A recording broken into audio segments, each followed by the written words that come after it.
Salary fight them with love, win them with love, beat them with love. We moving forward. Now everybody take out all their arms and now we jump into labor, army,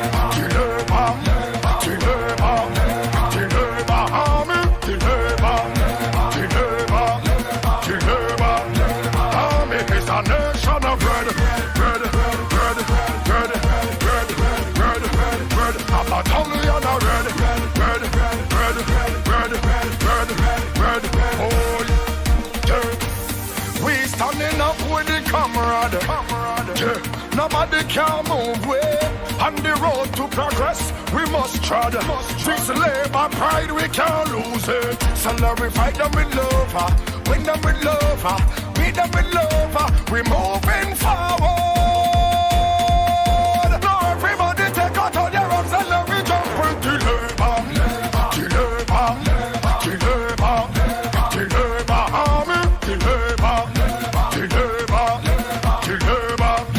army is the nation of red. A battalion of red. Oh, yeah. It's time for we move to the future. Time for we stand up and shine bright. And I have a message for them youth, yeah. Victory is coming December 9th.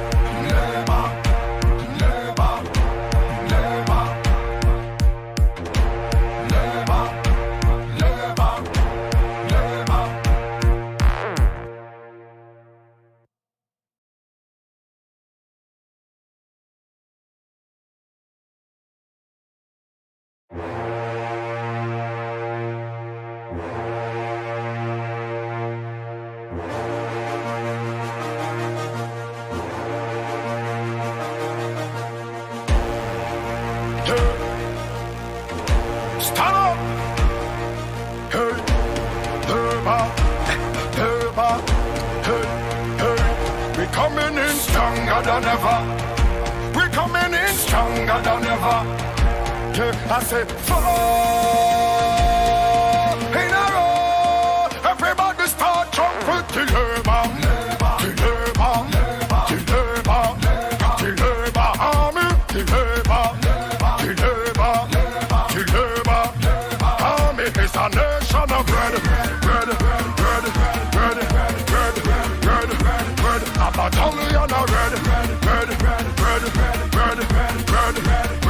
Oh, yeah. It's time for we move to the future. Time for we stand up and shine bright. And I have a message for them youth, yeah. Victory is coming December 9th. Salary fight them with love, win them with love, beat them with love. We moving forward. Now everybody take out all their arms and now we jump into labor, army,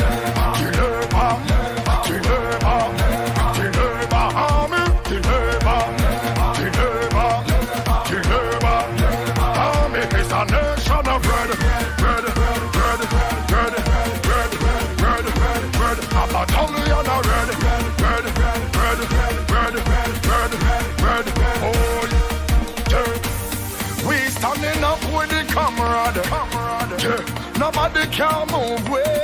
On the road to progress, we must trod. This labor pride, we can't lose it. Salary fight them with love, win them with love, beat them with love. We moving forward. Now everybody take out all their arms and now we jump into labor, army,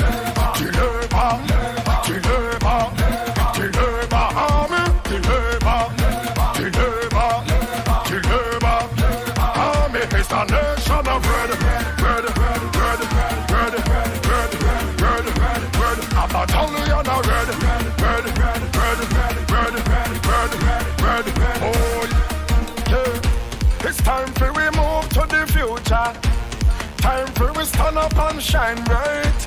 And I have a message for them youth, yeah. Victory is coming December.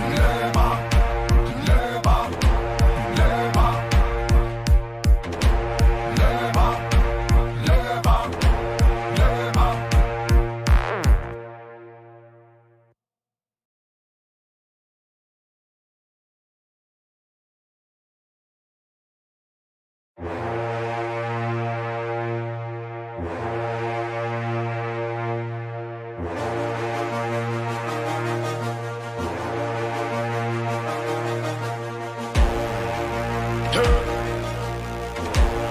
up! Hey, hey, hey. We coming in stronger than ever. We coming in stronger than ever. Yeah, I said, fall in a row. Everybody start jumping till Labour. Till Labour. Till Labour. Till Labour army. Till Labour. Till Labour. Till Labour army is a nation of bread. Bread, bread, bread, bread, bread, bread, bread. A battalion of bread. Bread, bread, bread, bread, bread, bread, bread. Oh, yeah. It's time for we move to the future. Time for we stand up and shine bright. And I have a message for them youth, yeah. Victory is coming December 9th. So we fight them with love, win them with love, beat them with love. We moving forward. Now everybody take out all their arms and now we jump into Labour. Till Labour, till Labour, till Labour army, till Labour, till Labour, till Labour army is a nation of bread, bread, bread, bread, bread, bread, bread, bread. A battalion of bread, bread, bread, bread, bread, bread, bread. Oh, yeah. We standing up with the comrade. Yeah. Nobody can move way. On the road to progress, we must tread. This labor pride, we can't lose it. So we fight them with love, win them with love, beat them with love. We moving forward. Now everybody take out all their arms and now we jump into Labour. Till Labour, till Labour, till Labour army, till Labour, till Labour, till Labour army is a nation of bread, bread, bread, bread, bread, bread, bread, bread, bread. A battalion of bread, bread, bread, bread, bread, bread, bread. Oh, yeah. It's time for we move to the future. Time for we stand up and shine bright. And I have a message for them youth, yeah. Victory is coming December 9th. Labour, Labour, Labour, Labour, Labour, Labour.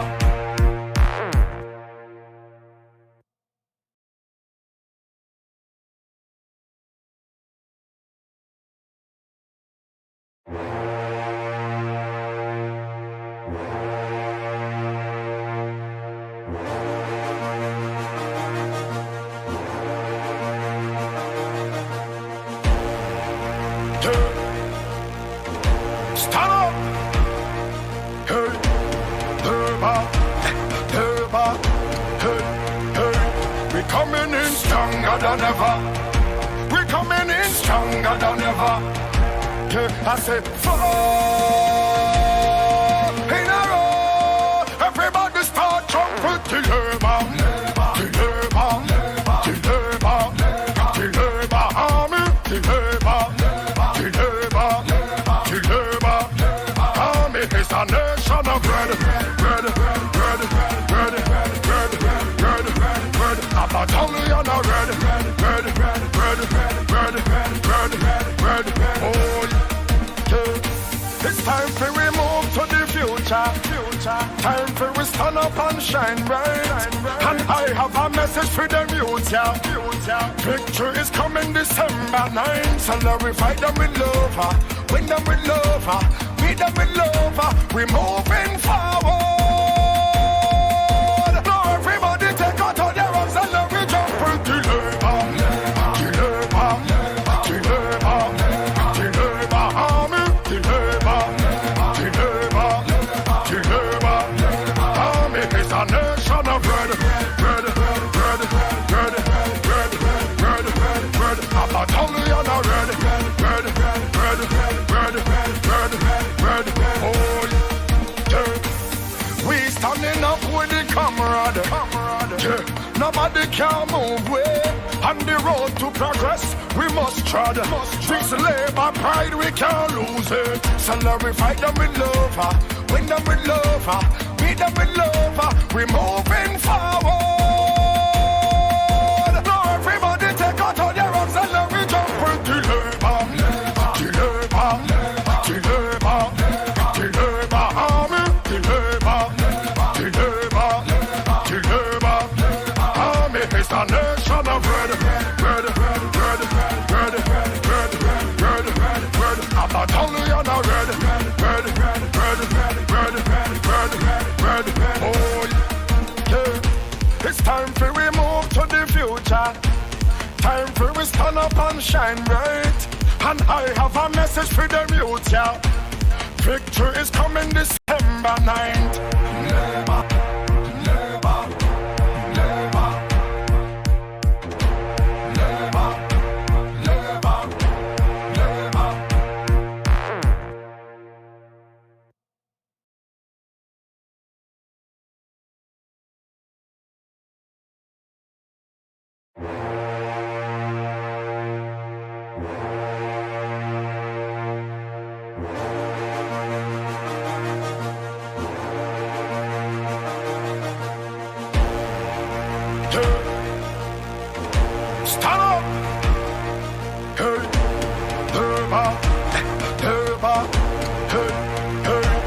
Coming in stronger than ever. We're coming in stronger than ever. Yeah, I say 4 in a row. Everybody start jumping to labor, to labor, to labor, to labor army, to labor, to labor, to labor army. It's a nation of red. I'm not only on a red. Oh, yeah. It's time for we move to the future. Time for we stand up and shine bright. And I have a message for them youth, yeah. Victory is coming December 9th. So let we fight them with love, win them with love, beat them with love. We moving forward. Now everybody take out all their arms and let me jump into labor, to labor, to labor, to labor army, to labor, to labor, to labor army. It's a nation of red. I'm not only on a red. Oh, yeah. We standing up with the comrade. Yeah. Nobody can move way. On the road to progress, we must trod. This labor pride, we can't lose it. So let we fight them with love, win them with love, beat them with love. We moving forward. Now everybody take out all your arms and let me jump with the labor, the labor, the labor, the labor army, the labor, the labor, the labor army. It's a nation of red. I'm not only on a red.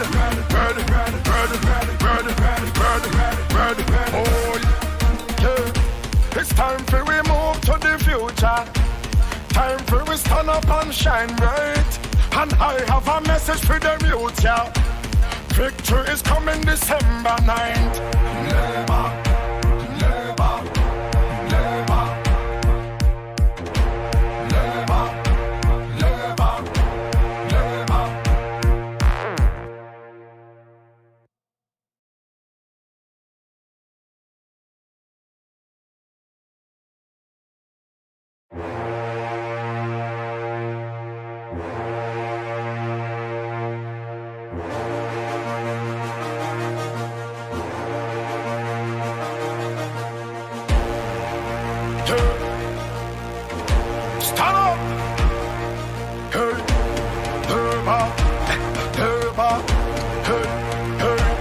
Coming in stronger than ever. Stand up.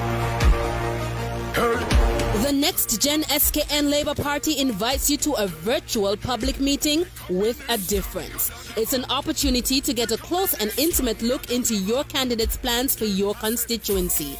It's your chance to ask about issues that matter most to you. Join us live on Facebook, KISS 102.5 FM, YouTube, and Freedom 106.5 FM on Sunday, May 24th at 8 p.m. for Up Close with your candidates. Remember, a vote for Labour is a vote for you. It's all about you.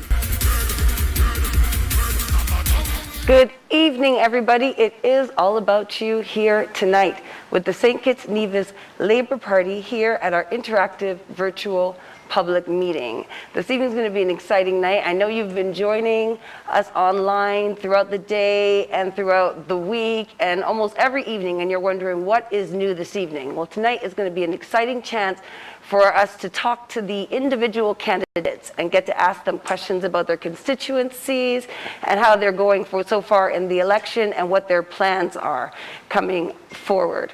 So, if you know you are interested to know what's going on with your candidate and you haven't maybe had a chance with going on, this is your chance to tune in this evening and get answers to the questions that you may have.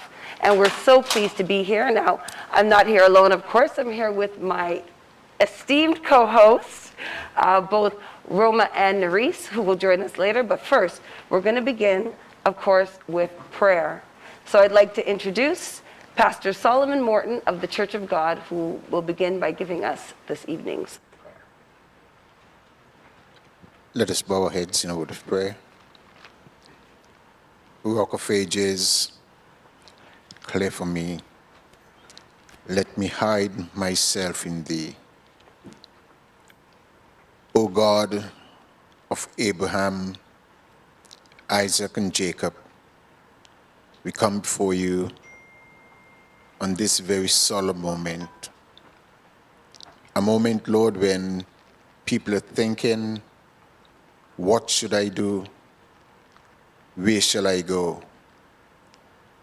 We come to you because you're God of wisdom, you're God of understanding, you're God of power. You see the beginning and the end. You're Alpha and Omega. You are the only wise God. You design the destiny of man. And so because of your wisdom and your faithfulness, we look to you tonight. I'm bringing this session before you tonight in a very special way. I'm asking your blessing on the interviewees and the interviewer. I'm asking, Lord, that clarity would be a hallmark of this feature, of this program. I'm asking that there would be honesty and truth. And I pray, Lord, that at the end of it, we would gain favor with men and God, so that those who are undecided and those who are still thinking would be so moved by the favors of God that they would do the right thing at the right time. We bring this program before you. We bring these candidates before you. We ask your continual blessing. In Jesus' name I pray. Amen. Amen. Thank you to Pastor Solomon Morton. We're thankful for his message this evening. Please stand, even if you are at home, in honor of our national anthem.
Oh, so now we're going to shift to some words of blessings that will be introduced by another pastor. Oh, we're not going to continue with that. We're going to shift into our gospel singing. So it's so important for us to keep our spirits lifted. Yes. And so important also for us to give thanks and praise. So wherever you are at home, you can stand to and join us in this gospel singing by SMR Production.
Sing, you fill my heart, yeah. You fill my heart so much with so much peace and joy.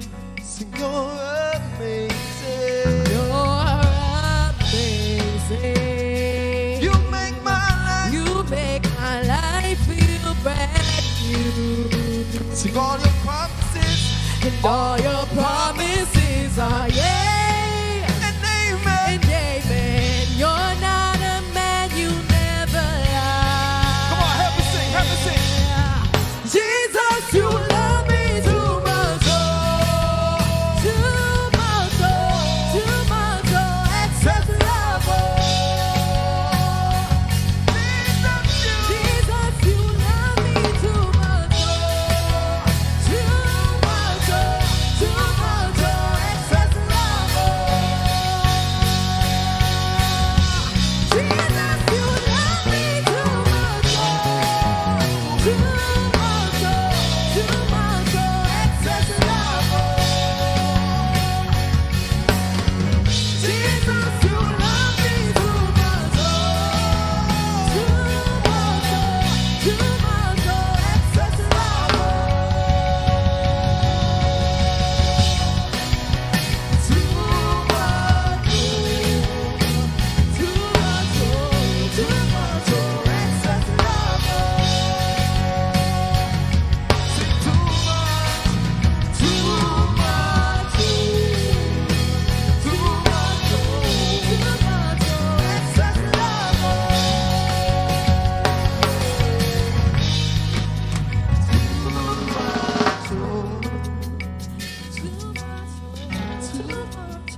love. Oh, one more time, sing.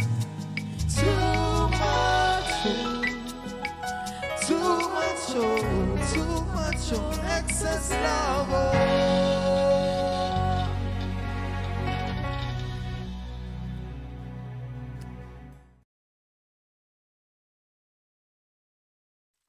And welcome back. I hope that you enjoyed that gospel singing. We just wanted to take a bit of time to introduce ourselves. I think Naima did a wonderful job of doing that. So I'm Roma Richardson. You would have seen me last night as well as the night before, and you're probably going to see me some more continuing on. I'm a proud supporter of the party. Nerys? I'm Nerys Shiverton. I'm also really honored to be here on tonight's program. Tonight I really have the honor of introducing the Honorable Marcella Liburd and the Right Honorable Dr. Denzel Douglas. And it's really an honor. So I want you to really sit back and relax and enjoy the program. You will have an opportunity to see your candidates live in living color, get to interact with our host, being asked the difficult questions. And you will have an opportunity as well to note your comments and your question on the Facebook Live or the YouTube Live. And these questions will be signaled to the host, who will also direct them to our candidate. And I just want all those who are listening to know that tonight's program is also being carried live on Facebook Live, YouTube Live, Freedom 106.5 FM, and KISS 102.5 FM. So just enjoy the rest of the segment.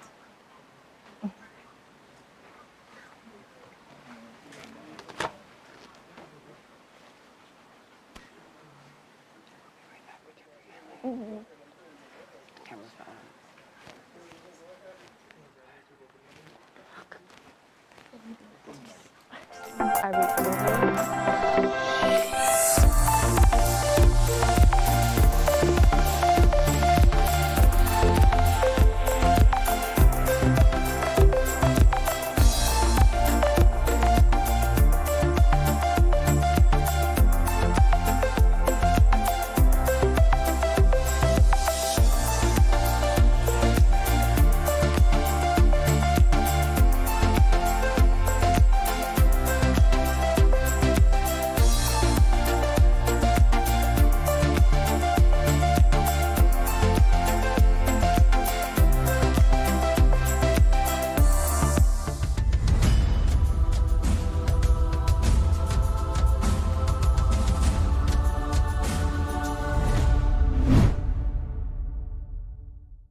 coming in stronger than ever.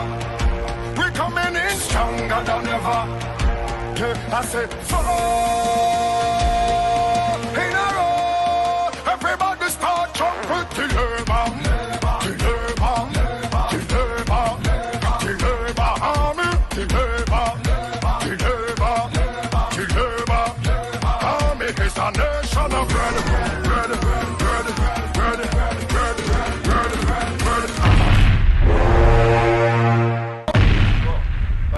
We are back, and I am here with constituency number 1's candidate, Dr. Jeffrey Hanley. I'm so excited to get the first interview. It's just a coincidence that it's number 1 and you're first. But tell me, how are you, this is your first time running, obviously, for government. How's the campaign going for you so far? Well, Naima, it's very nice being here with you this evening. And first of all, I'm asking you for your vote. In my constituency. I am in your constituency, and yes. Thank you very much. And I must say that the campaign has been going very well. And the campaign team is well meshed, and we are doing what we have to do to ensure that we secure that victory for constituency number 1. That's exciting. So, okay, so you're in constituency number 1. I know we always assume that everybody knows what's included in constituency number 1. So which area does constituency number 1 include for those of people who are not in the know? Constituency number 1 starts from east of 4th Street. That's the side with the drugstore and Digicel.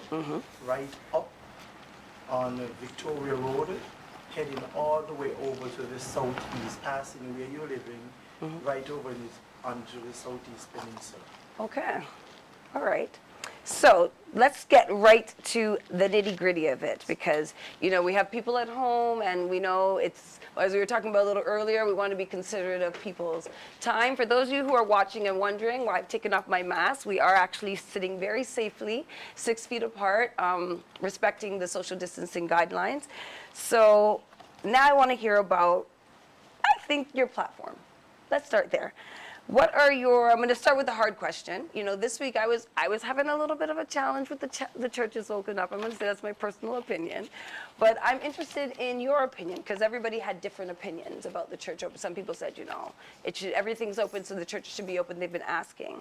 What are your views on religious involvement in decision-making in St. Kitts-Nevis? Well, it is always important and necessary for someone, being a religious person, to be a part of the decision-making process. And there are some persons who will be thinking that as a Christian you should not really get involved in the politics, but that is not so, because even back in the days, the biblical days, you had politics, and God would have called you to serve, and if your service at this present time, He would want you to be in politics. There is where He expects you to serve the people. So you're saying there is a connection. I know a lot of people, I've never really understood that connection, because leadership is something that's always been something that's been ascribed in the Bible. So I've never really understood that argument itself. And there's a connection, because there are times when you would have heard that it's time for Christians to take over, take charge, or be in seats of influence. And I believe this is an opportunity that God is giving to this federation as a child of God, myself, to be able to serve the people as an honest and trustworthy politician. Wow, that's very much needed. Okay, so another question. You've been a champion for constituency. I think everybody in Newtown knows you. Everybody in constituency, everybody knows you. You come up the street, you can hear them. Sometimes I'm actually getting my makeup done. I miss you, Angel. I miss you a lot. And I hear Angel, Jeffrey, everybody calling out to you. So tell us, what is your feeling? You also talk a lot about the BHS matter, which of course falls under your constituency and also under your platform in education. So tell us what you're feeling on the ground. What is the feeling of others on the ground in relation to the environmental implications of BHS? What are the people feeling from what you're getting being in the constituency? From day one, after we would have heard that the government was intending to construct the school on the water aquifer, it created an alarm throughout the entire constituency, and I was one who took the lead along with my other colleagues in ensuring that nothing like that would have happened. And when I went house to house, this was the concern of the people, that we can't afford to allow the school to be built on the water aquifer. Yeah.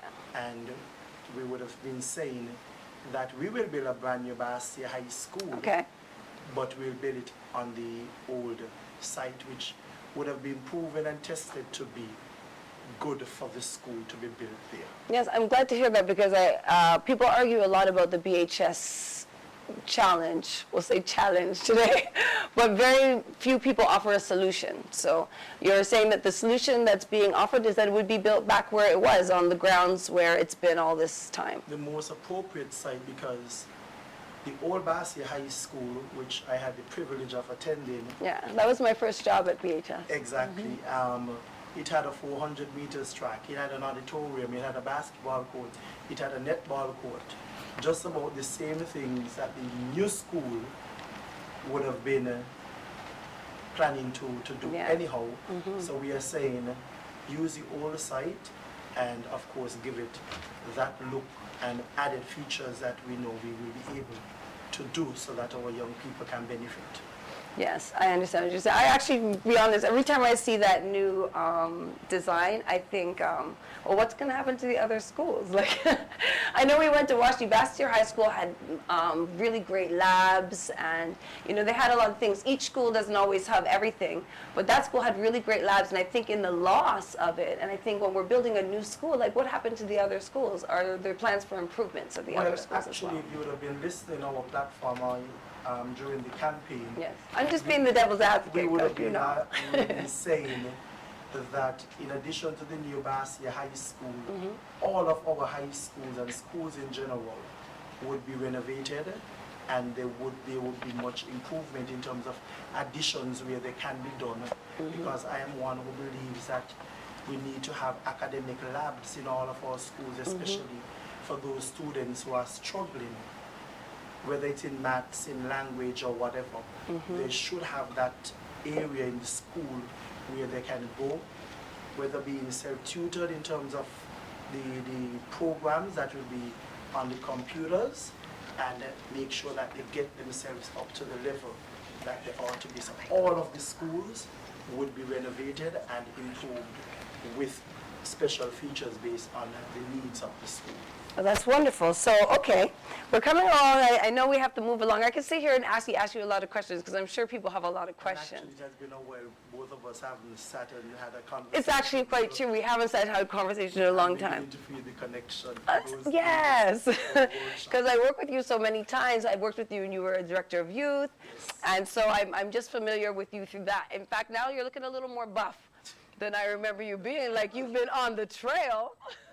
Really working out there for your people. So I say every time I see you, like, look at Jeffrey, it's like he's a stronger, fiercer, like Jeffrey, he's out there fighting for his constituency. I'm doing what I have to do. I see you doing what you have to do, Jeffrey. Yes. So I'm here with constituency number 1's candidate, Dr. Jeffrey Hanley. Let the people know why they should vote for you, Jeffrey. I am with the constituents of East Bastyr, and I am an honest and trustworthy young man, a man of God, one who is hardworking and innovative, one who you'll be able to have a conversation with, one who would give you that listening ear with whatever challenges you might be facing. And I'm looking forward, Naima, to serving all of the people of constituency number 1. Okay, well, you did begin by asking for my vote, so I'm going to let you know as we end today, Jeffrey. With that, you have my vote. Thank you very much, and I'm going to ask you now to get 10 more, including your vote. I appreciate the way you're fighting for your constituency. Bring out the 10. Bring out the 10. Thank you very Every much. man bring one. Each one reach one. There we go. That's the idea. Thank you, Jeffrey. It was wonderful to speak to you. You're most welcome. Yes, thank you. Okay. So if you stay with us, we'll be back with our next candidate. You'll have to stay tuned to see who it is. Here at the St. Kitts-Nevis Labour Party virtual public meeting. It's so much. Can we just say VPM?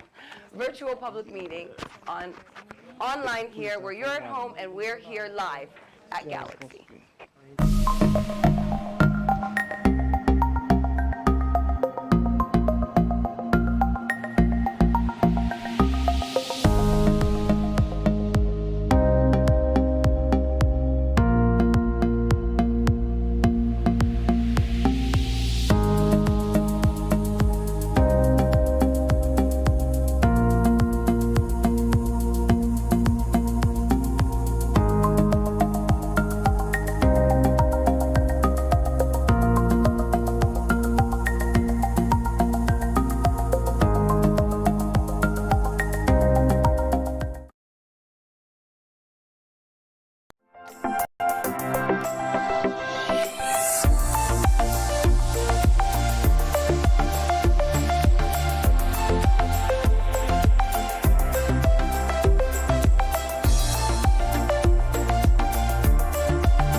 Hi, we're back, and I'm here with candidate Steve Ransford from constituency number 4. Good evening, Steve. Good evening, Naima. And how are you doing? How are you feeling tonight? I am feeling great. Your Excellency. I always forget to refer to you as Your Excellency. I don't think a lot of people know that you are ambassador, I believe. Please explain to the people why we refer to you as His Excellency. Well, in 2010, I think, the government appointed me as ambassador to Trinidad and Tobago and the Bolivarian Republic of Venezuela. That's exciting. And what do you think you learned from that experience that maybe, did that bring you into, did you expect to get into leadership? Do you find maybe that was something that brought you into leadership? Because, you know, I met you and you're kind of a shy guy.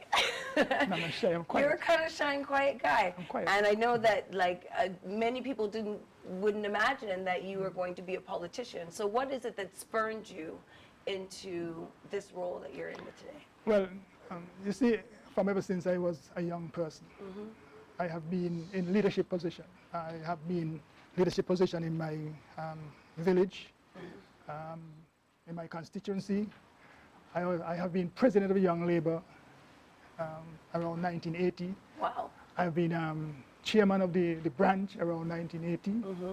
I've been organizing cultural events in my constituency since 1980 and so on. So really you're a shy guy, but you have leadership. There's power there. Yes, there's power. You know, there's power in humility. It's Right. the strongest power there is. Sure. Okay, so the campaigns have been very exciting. They can be very exciting. So can you tell me what for you has been the most exciting aspect so far? Of the campaign? Yes. Well, it's the way the people react. As you know, you say I'm quiet, and Yes. some people when they hear the programs and they hear the excitement of getting our constituency to move, to be developed, and the young people to be involved, and the focus is on the youth in the area. People become excited. They become encouraging. And so we have the campaign has now a youth arm which goes around campaigning, separate and apart from myself. Wow, Yes. that's great. Actually, I know that there's a few constituencies, but I know that yours is a very strong youth arm. I met with a few of the young people. But what you were just saying about going out, I remember the first time I met you. I don't think I didn't remember meeting you before. And that was the first thing. I thought, oh, this guy, he's so quiet. I think it was on Ask the Leader. Yes. And you were very quiet, and I think you sat down next to Konris. It's hard to sit next to Konris. He's very animated. And then you started to talk about, I think I've told this story already before, but you started to talk about your plans for constituency number 4, and then like you got all animated. So I would like people to know about what some of your plans are, and what made me say, oh, okay, he's got plans for the young people. Tell them what some of your plans are for your constituency. Thank you. Number 4. If you look at the history of number 4 and the whole of St. Kitts and Nevis, number 4 has the richest history in the Federation. Yes. You start from the Thomas Warner landing at Old Road, you talk about the Bloody River, and you go all the way down to Brimstone Hill. Oh, it's true. You talk about Romney Manor. You talk about one of the persons of high repute in the United States. Grandfather was from Romney. Right. So one of Romney estate, right? But in constituency 4, we have to harness all those, and the people, especially the youth, have to start to benefit from that. Yes. Because we have a tourism product, and we must develop that product in number 4. Yes. Right? In addition to that, I am saying that for number 4 to develop, it must become the next economic hub of the Federation. Okay. And we have vast land down there that can be used to develop a no-tax zone. A no-tax zone where we have incubator businesses being developed for the young people, help them to have the foundation so the business can build. Because I don't want to sit and see that my great-grandchildren become foreigners in their own land. Yes. When the government fired me in 1984, 1 month after the election, I went to St. Thomas. I went to do a degree and so on, and stayed there for a while. And the locals were foreigners in their own land because people from the United States were owning the businesses and so on. They were like just servants, right? So I don't want to see that for number 4. I want to see number 4 be developed. We have good land for agriculture. I have a young guy down there who is very versed in agricultural policies and so on. Yeah. Got to use him. Education, the virtual high school must have at least 2 labs. I'm looking at a business lab and a technological lab. Right. I want the young people to come out to be on top. Number 4 must be developed. Number 4 must be. That sounds Must like, be developed. This sounds like a really good plan. So you have some old school ideals with new school ideas. Right. I'm excited about number 4. And if you're excited about number 4, you too should feel free to ask any questions you like on our virtual launch site, and we'll try to get to as many of your questions as we can. But before we leave here, Steve, tell me what has been one of the most moving experiences that you've had recently during this season. I should say it's the election season. Let me give you an idea which just happened this afternoon. There's a young man in the constituency, and he comes from a traditional farmer family. He didn't know me that well, but apparently he got slighted by the representative. So we have been speaking for over a month, and he has some good business ideas and so on. And this afternoon, he came to me, and we sat down, and he said to me like this: I am going to vote for you because I know you don't have any money to give me. You have been guiding me, you have been helping me to find avenues to get my business started. I'm going to give you my vote. And I think that was strong in that young man to come to that conclusion by just me speaking to him, encouraging him, because he has some good ideas. Yes. So I'm encouraged by that, because I've been speaking to a lot of young people. Yes. In addition to that youth group that I'm talking about, that go around canvassing and so on, they give me a report every night. So if there is any follow-up, I have to do it. Yes. Because I cannot waste their time. They are bright, Yeah. they're intelligent, and they're ambitious. And So they're I cannot fail them. So you cannot fail them. I cannot fail them. And I believe you, actually. I'm sitting here right now, and I believe you sincerely mean what you're saying, and I believe that the people of constituency number 4 believe in you, and the young people there that you know that you have their interests at heart. Thank you very much for taking the time to speak with me this evening, Steve. Thank you, and our Naima. audience at home and online. Thank you, Naima. You look beautiful as usual. Oh, thank you. Oh, I like it. I like it. Okay, so we'll stay tuned. After a brief break, we're going to move on with the candidate from constituency number 7, Leon Natta.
Welcome back. I'm here with the candidate for constituency number 7, Mr. Leon Natta. Welcome, Leon Natta. Thank you. I don't know if they call you Leon Natta. Leon Winning Natta Nelson. Leon That's the official. Winning Natta Nelson. You have to give me like a whole time. Leon Winning Natta That's the Nelson. official. That's the official next gen name. That's your official next. That's very catchy. Yes. You're like the Jiggy. I have to thank EK. Really have to thank EK for that name. He gave you that yeah, one? Leon Winning Natta Nelson. And when EK says it, he gives us such feeling. Right. Okay, well, welcome and thank you for joining me this evening. Thank you, Naima. We're going to get right to the questions. Right. The conditions for this election are kind of unprecedented with COVID and a lot of the circumstances around COVID, which of course none of us expected. How has your team, which we're here right now, managed to switch from face-to-face to virtual? Well, first of all, as they mentioned COVID, I just want to say that, my heart goes out to everyone who have suffered from this COVID pandemic. And I really do wish the recovery of not just St. Kitts-Nevis and Kittitians, but the entire world, that we do get over the hump of this pandemic and we be able to regain some normalcy around. But this is next gen. This is what I said from the very first day I took the mic. Leadership is coming. Innovation is coming. Ideas is coming. And we were the one who took the first step to go into the virtual realm to continue the reach of our people. So it's no surprise to us. It's no surprise to the people of St. Kitts, because we've been leading since day one. Since this team was completed in March of 2019 with the court victory that we had, this team was completed then and has been taking the St. Kitts-Nevis by storm. NextGenSkn, this is what it's all about. Yeah, you are very next-gen-y. I'm going to give you that. Right, you are very vibrant and exciting as a candidate. Okay, so what you're saying really is that we were just ready. Yeah, we were always ready. And innovative. And this is the evidence. Right, the last thing this team was waiting on the last piece of the puzzle. From the day I came, that's it, we took off. Yes. And people responded. Yes. Yeah. Okay, all right. So now I see you're very excited, but I also know that they call you the gentle giant. Oh, wow. Tell us why they call you the gentle giant. I hope Steve, you're not suggesting I was shy, but no, I didn't say shy. No, I did not. I said gentle. Right. There's a season for everything, My personality, I've always tried to stay humble within my realm, within my space, within my people. Stay humble. I've had some experiences that I've seen people grow up and become anything that they want to, but it doesn't mean that you may put people aside. Try to remain as humble as possible. But inside, I've played sports all my life, so I've always been the loudest. I've always been the most aggressive in basketball and football and all the sports. So if most people know me on the field as very tenacious, so that's where the giant comes so the giant comes from the tenacious and the gentle comes from the humility. Yeah, I'm very competitive. You're very competitive, but also very humble. Very humble. So there's the gentle giant. Yes, of course. Well, now I know. So now I know I should call you the gentle giant, Leon, the winning Nata Nelson. Right. See, you threw two more in. Oh, come on, let's keep going. So we're going to keep going. Right. So you're going up, of course, against Dr. Harris. Yes, Dr. Harris is going up against me. Dr. Harris is going up against you. Okay. Thank you for the correction. Right. All right. Could you give us some insight on what theme is pervading your local campaign in number 7? What are the themes you're running on in number 7? Right. I just don't want to say the theme. I want to say where it comes from. I would like to know. Actually, whenever it comes to politics, the fundamentals of politics is that we should debate how the government resources are used to help people. Yes. Fundamentally, that's what politics is. It's unfortunate that, because we live in a small society, everybody knows everybody, and so there are times when we do take it further than that. But fundamentally, that's what it is. Yes. No matter what decisions are made, what we debate in politics, at the end of the day, who is affected by it is the people. And so my focus is on the people. Okay. Whatever I do in politics is to ensure that the people of St. Kitts-Nevis are advanced. And specifically in constituency number 7 where I reside, that aspect of it, the people aspect of it, that is why my campaign is the people over politics. I'm going to ask you a tough question now. What's that? Is it going to be some people? All people. Or is it going to be all That's the people? Easiest question. I'm a people's guy. It doesn't matter. Everybody's not going to vote for you. And everybody, hopefully, doesn't vote against you. But at the end of the day, every human that occupies this space that we call St. Kitts-Nevis should be treated with respect. Yes. Should be treated with love. Yes. And should be given an opportunity to advance themselves and their family. And that is all. Opportunity. Yes. Yeah, that is all I'm asking to do. Thank you. Thank you. Right. That's great. That sounds like you're coming through with the real labor, the spirit of the party. Of course. That comes, of course, from the workers' union days. Workers' yes, union right, days right, and coming right. through. Okay. But constituency number 7, I know that they're going, but you have so much. I have so much questions for you. Right. It has communities with very unique characteristics, especially the rich farming culture. Right. Which is a very significant issue in this upcoming election. Right. How do you intend to help each of the communities stretching, or give me an example even of one, because of time permitting, these communities stretching from Mansion to Molyneux? Right. Well, actually, the constituency runs from Atleys right down to Bellevue. Thank you. But we're on the sugar belt, and Dr. Joe and I have committed to make sure that the farmers that occupy that space from that St. Peter's going right down to Capistia Farm in St. Paul's, that is the largest part of the agricultural sector in St. Kitts and Nevis. We want to commit to the people of St. Kitts and Nevis, and especially on that side, that we will do everything in our power, especially when it comes to infrastructure and facilities, to ensure that the agricultural sector gets the attention that it needs to advance itself. My commitment to Constituency 7 is that I will build a complex facility in the Christchurch Bowyer area that will be outfitted with a abattoir, a market, and have where farmers can go and get feeds and baiticol and all the necessities, so that they don't have to journey to Bastille all the time. It's quick and easy access from there back to your farm, and so I think that... I always wonder why that's never been done before. Right, there is an agriculture sector output there in Tabernacle, but it's very small. Yes. One farmer can go there and buy all the feeds. But we are saying, we need this facility to ensure that the farmers have ease of access to the people, and people have ease of access to the farmers. Yes, especially with our increased dependence on our own agricultural Right, products. right. So we will bring food security to a minimal concern in St. Kitts and Nevis. But we must partner. It can't be just Constituency 7 alone. Because of the nature of how the eastern side is built, myself and Dr. Joe has the commitment to ensure that our farmers on that side is properly taken care of. Well, with you and Dr. Drew on it, I'm sure we've got a plan in place. I'm sure. A plan for action. I'm sure Dr. Joe is looking forward to that as well.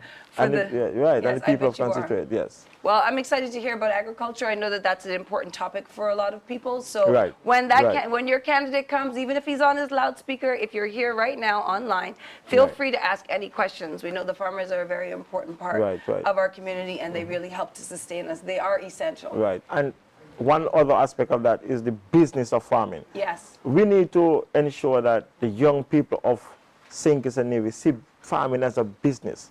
At the end of the day, it's not for recreational purpose.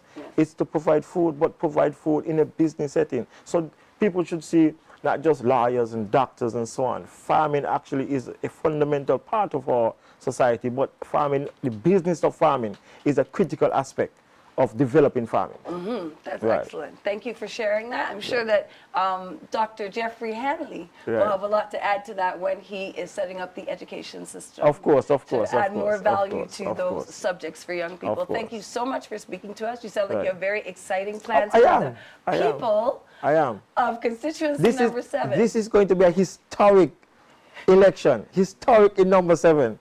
I am sure. The energy is on the ground. The writing is on the wall. That's right. So I am now with the gentle giant, of course, Leon, the winner.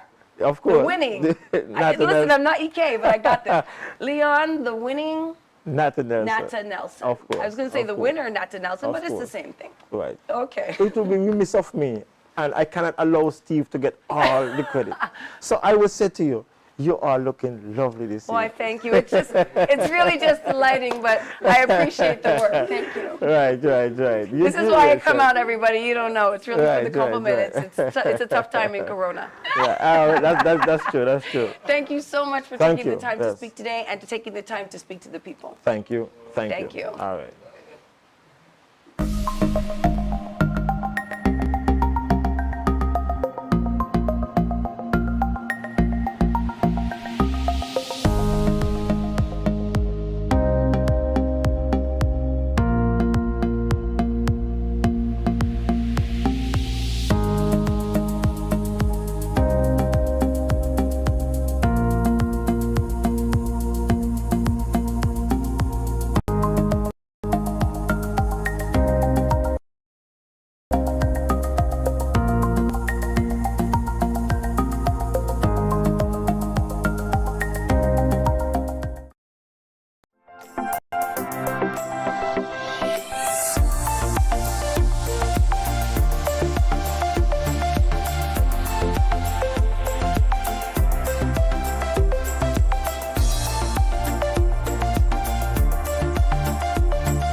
Stand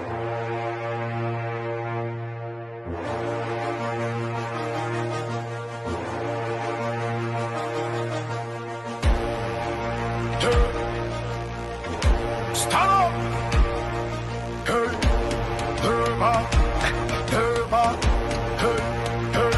we coming in stronger than ever. We coming in stronger than ever. Yeah, I said, four in a row. Everybody start jumping to labor. To labor. To labor. To labor. Army. To labor. To labor. To labor. Army is a nation of red. Red. Red. Red. Red. Red.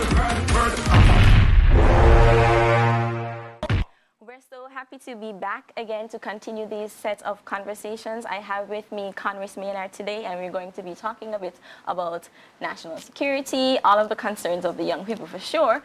It's a major one going into this election. But I want to begin just to ask you, like, how you're doing.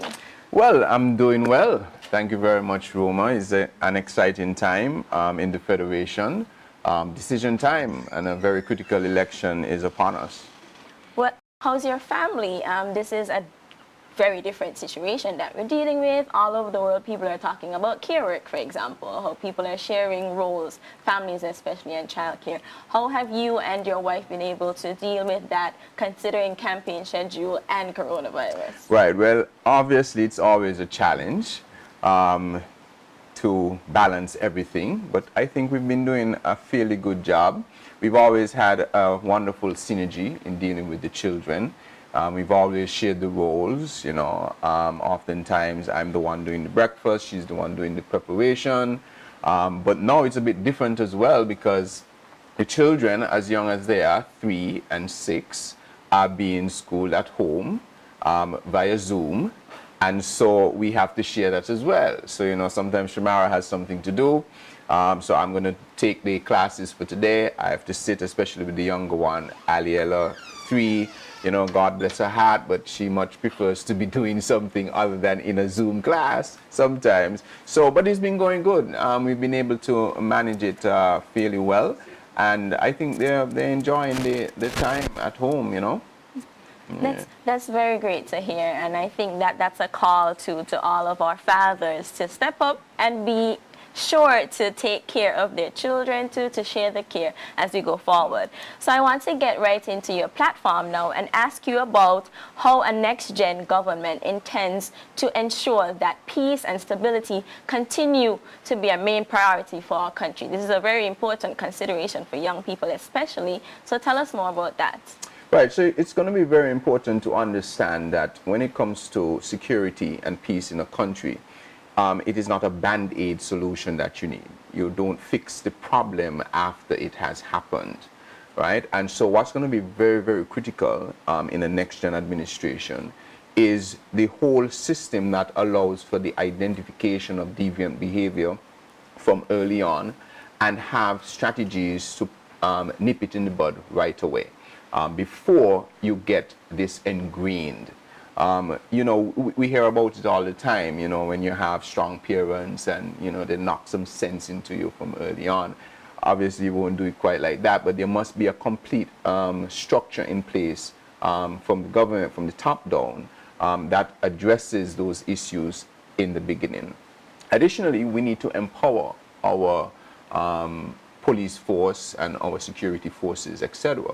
They need to feel as though their work is appreciated. They need to have all of the necessary support in their different roles. And that is why we're saying we're going to be looking at remuneration scales, looking at risk pay, looking at housing allowances, and looking at especially depoliticizing our forces such that they can do their work without concern about what will happen. I mean, we only have to look at recently what we've seen happening on our streets, where one side, which is the government, is allowed to have a drive-through uninterrupted, and we in the St. Kitts-Nevis Labour Party have a drive-through with just a few cars, and more police come out to stop us than persons driving in the car.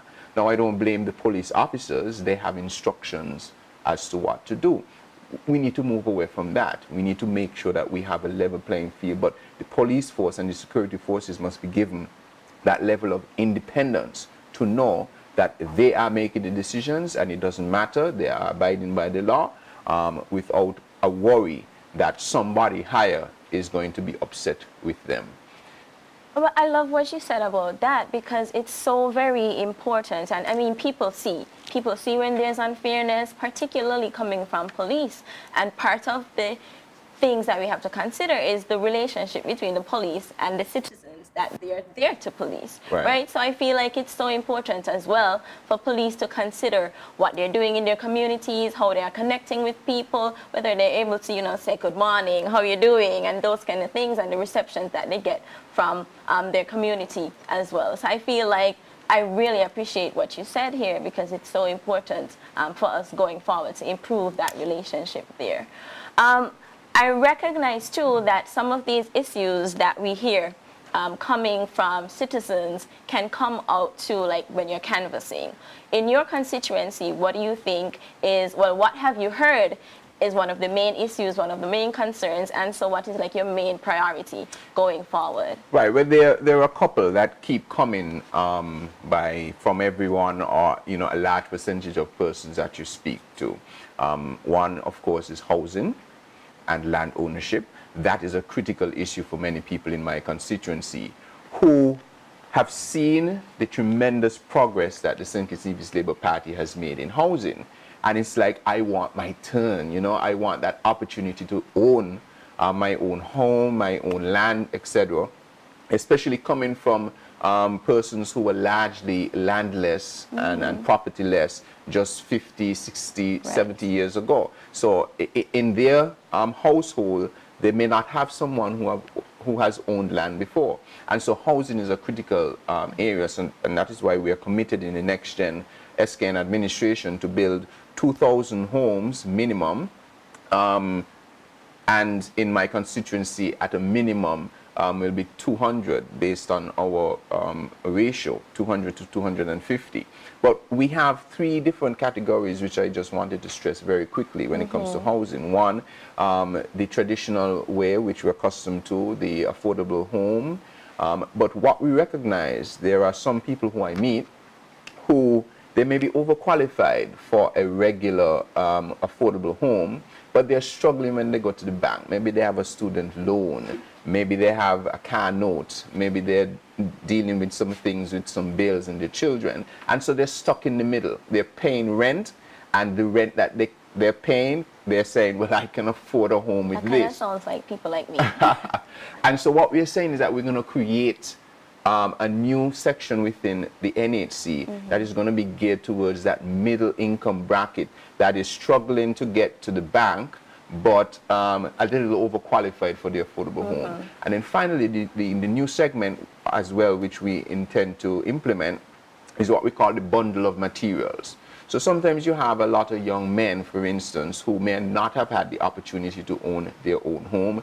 They're shacking up, or they're, you know, still by their mom's house and they want some independence. We're saying that if you are suitably qualified and you think that you can do the labor on your own, or you can show that you have self-help, family members, other people who are willing to help you to build, we're saying we'll provide the bundle of materials. Of course, with the same guidance from the NHC and the building board, they provide the plans and so on, etc. You're guided, but you're provided the bundle of materials. And I think that is going to be geared towards a lot of the young men, for instance, in my constituency, who are young, fit, and able to apply the skills that they use in everyday work. Another issue that is very prevalent in the constituency is opportunities, job opportunities, opportunities to advance themselves. I get a lot of young people coming to me asking me about their business ventures, but they have nowhere to start. They don't have any capital. They need assistance in terms of developing their plans, and understanding that many businesses fail before they even start. In the next gen, we are going to be absolutely pushing, elevating our small business sector.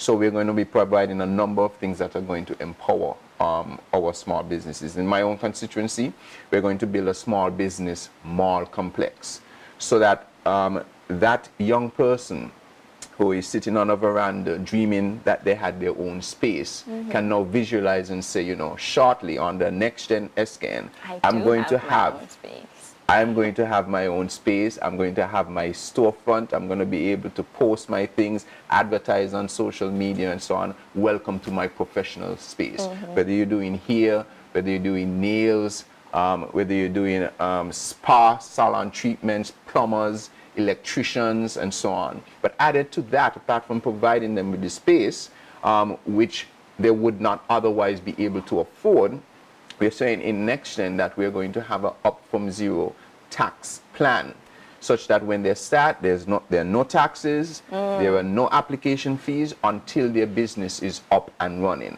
And then added to that, we're saying that we're going to create what we call a business incubator, such that if you have a wonderful idea, you'll be able to tap into this incubator that will provide capital for you and training for you, such that you're not thrown out in the deep ocean, but you're guided along a path to success. And that is the vision that we have for the people of St. Kitts-Nevis, and in particular, the people of my constituency, so that I can see people empowered throughout my constituency. Wow, thank you, Konris, for those plans. I almost wish that I was in, I mean, constituency 1, so, yes, you know, yes. Dr. Jeffrey Hanley has us for sure. I know. But I'm almost wondering how I can split myself too, because some of these things, especially the building, housing, the bundle of materials, that sounds very exciting to me, because I built something with my aunt the other day. It was just an easel for some painting that I have yet to start. But since then, I felt like a builder. So I just want to plug too that, you know, there are some women, some young women as well, who would want to get our bundle of materials and build our own. We can lay blocks. Absolutely. It was so great talking to you this evening, and I really wish you luck going forward. I know you're going to be winning the biggest of them all. All right, thank you. Thank you very much. Thanks. So we'll move on to our next interviewee, who will be Kenny Douglas, His Excellency. Thank you so much, Konris, once again. And we'll look at a short video and then come right back. Thank you, Roma.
We're back again, and we're here speaking with His Excellency Kenny Douglas. I know him personally because he used to be in my house doing physical therapy on my grandmother, and that was my first introduction to him. So I'm really very excited about this conversation, to hear about the plans for Sandy Point. Honestly, I feel like I could live in all of the constituencies because all of them outdo each other, you know? So I'm really, really interested in hearing more about your plans that you have for your constituency. So the first question, though, just like an opener, is the campaign requires you to stretch yourself, kind of to go outside of your comfort zone.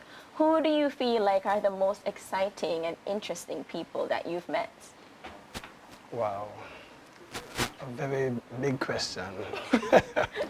No, the campaign has been going very, very well. I have met a number of persons, very interesting persons, young, middle-aged, and old people. Why I'm saying that is because the people of Sandy Point, they are very proud people, and they are really looking forward for better representation, very good representation. And having canvassed almost the whole of Sandy Point, as I said before, they are looking for very good representation, and they are yearning for it, they are crying for it. And so sitting down and speaking to my people in Sandy Point, I realized that most of them, I can't even tell you which one was the most important, you know. All of them, the young people, the middle-aged people, old people, they are crying out for their assistance, they are crying out for better representation. So I'm proud to be the next representative of constituency number 5. Well, thank you so much. And you, first of all, I tuned into your flat belly challenge. I did not do the 30 days. I did maybe 5 of them because it was a struggle. But I really appreciated that you did that. So, you know, I see the passion for sports coming out from long time. Your rival in these upcoming elections is actually the current, most recent Minister of Sports. How do you grade his performance? You really want the truth from that? The absolute truth. I give him a big fat F. F is for what? F is for failure. I believe that sports in St. Kitts-Nevis have not moved anyway under his leadership. I believe what we have been doing for sports, St. Kitts-Nevis in general, has been pushed by the persons who are in the different sporting associations in St. Kitts-Nevis. So I want to say congratulations to them, the Football Association, Cricket Association, Netball Association. But I think that our sports minister can do a lot more to help with the improvement of the sporting discipline in St. Kitts-Nevis in general. So as I said before, I will give him a big fat F, and F is for failure, as I just mentioned. Thank you. Okay, so you talked first, I mean, in your introduction about the interesting people in your constituency. You talked about how much they have been crying out for a different type of representation. You've talked about a number of plans too for Sandy Point, SP where the best be. Which of these plans will take priority on June 6th? I am very much interested in the youth in Sandy Point. Why? Because I have been a teacher for 24 long years. I have been. How old are you? I am 45 years young. Okay. And so I have been involved in the education system for 24 long years. You said it before that I am involved in sports for all my life. So I've been dealing with the youths, and so I'm really very enthusiastic. So enthusiastic right now when it comes to the youth, because I want to see the youths pushing, you know, improving their lives, developing themselves and these things. And one of the reasons why I have decided to go into politics is because of them, really, the youths. Being in school and listening to them, because I am a teacher. I was a teacher who was always there for my children, listening to them. And when I said listen to them in every topic, every area, you listen to my youths. And sometimes when you see you trying so hard with the youths, trying to make sure that they come out something in life, and when they do what you ask them to do, and then they come out something in life and they have to be placed on pepper and step, they can't get any job, no employment. These are the things that will push you over the edge. So I want to really focus on the youth. Not that I will forget the older people, the middle-aged people, but the youth. Youth empowerment is one of the biggest things that, one of the biggest priorities I have right now in my constituency. So young people can expect definitely to see something for them the day after the election. Day after the election, exactly. All right, that sounds great. Can you give us an example as part of your wrap-up of a recent moving experience that you've had in your constituency, whether it's from canvassing or just walking through? There are so many. There were so many during canvassing. It is a sad situation, but it was touching to me. And I can give you a number of them, but I'm going to give you one. There is an old man in Sandy Point who gave all his life, not just for Sandy Point, not just for constituency number 5, but for the entire Federation of St. Kitts-Nevis. This man, he had 2 fires. His first wooden house, it was burnt down. He moved to another wooden house, and it was burnt down again. And presently, that old man is still living in that same burnt down house. Wow. That in itself is one of the most moving thing, as I said before, for me, to go doing my canvas, go with my care packages. And at one point in time when I was searching for him, I asked for him and somebody told me he was living there. I told them, no, he can't be living there.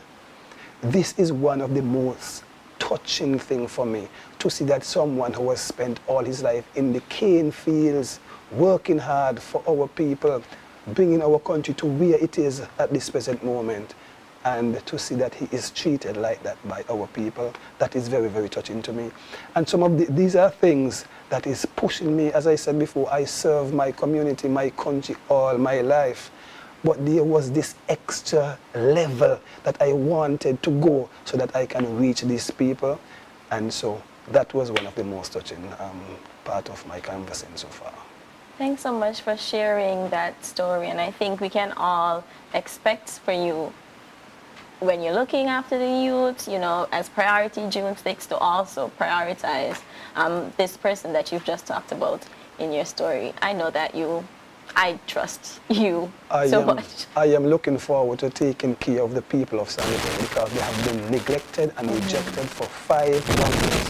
So I want to say to them this evening, I want them to know that they have somebody that cares for them and will make sure I represent them. I will not do too much talking. I don't love to talk. I'm an action man.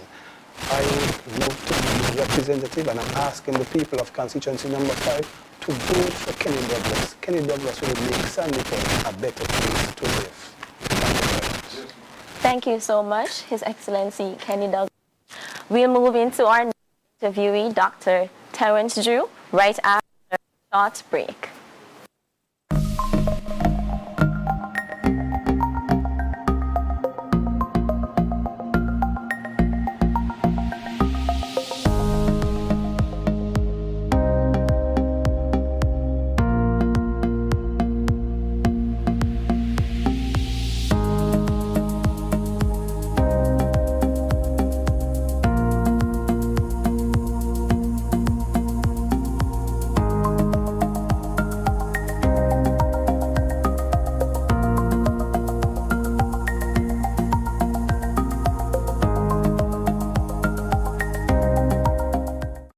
Let me see you do some action.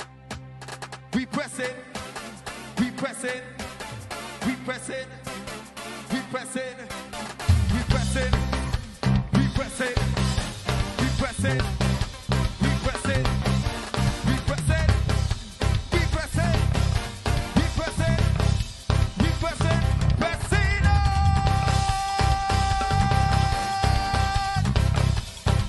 Oh yes, I press it on.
Jesus come to prepare a mansion for me, far, far away over the sea.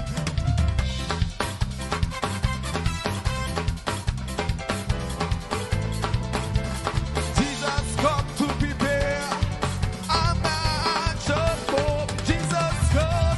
Jesus come to prepare a mansion for me, far, far, far away over the sea.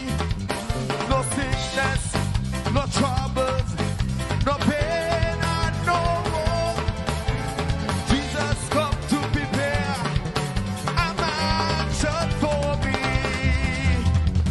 Almighty wind is blowing from heaven, it's changing our almighty wind. Almighty wind is blowing from heaven, it's changing our almighty wind. Almighty wind is blowing from heaven, it's changing our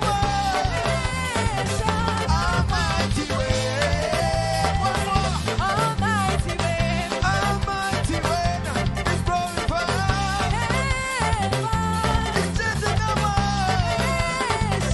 almighty wind. Get to work, get to work.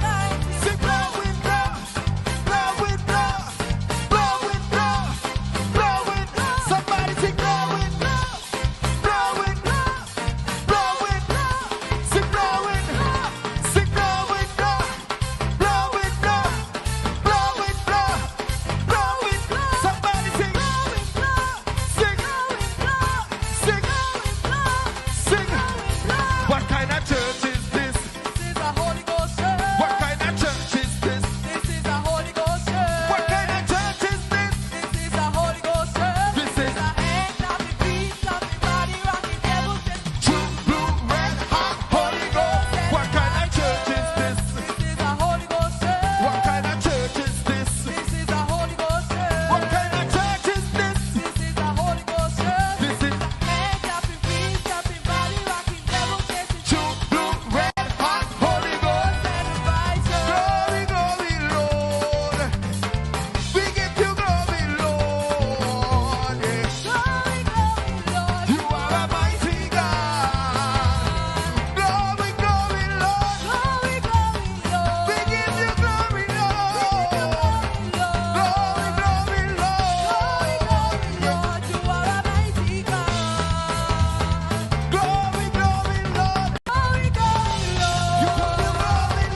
You give you glory, Lord. Glory, glory, Lord. You are a mighty God. Glory, glory, Lord. We give you glory, Lord. Glory, glory, Lord. You are a mighty God. You are a mighty God. You are a mighty God. You are a mighty God. You are a mighty God. You are a mighty God. You are an awesome God. You are an awesome God. You are an awesome God. You are an awesome God.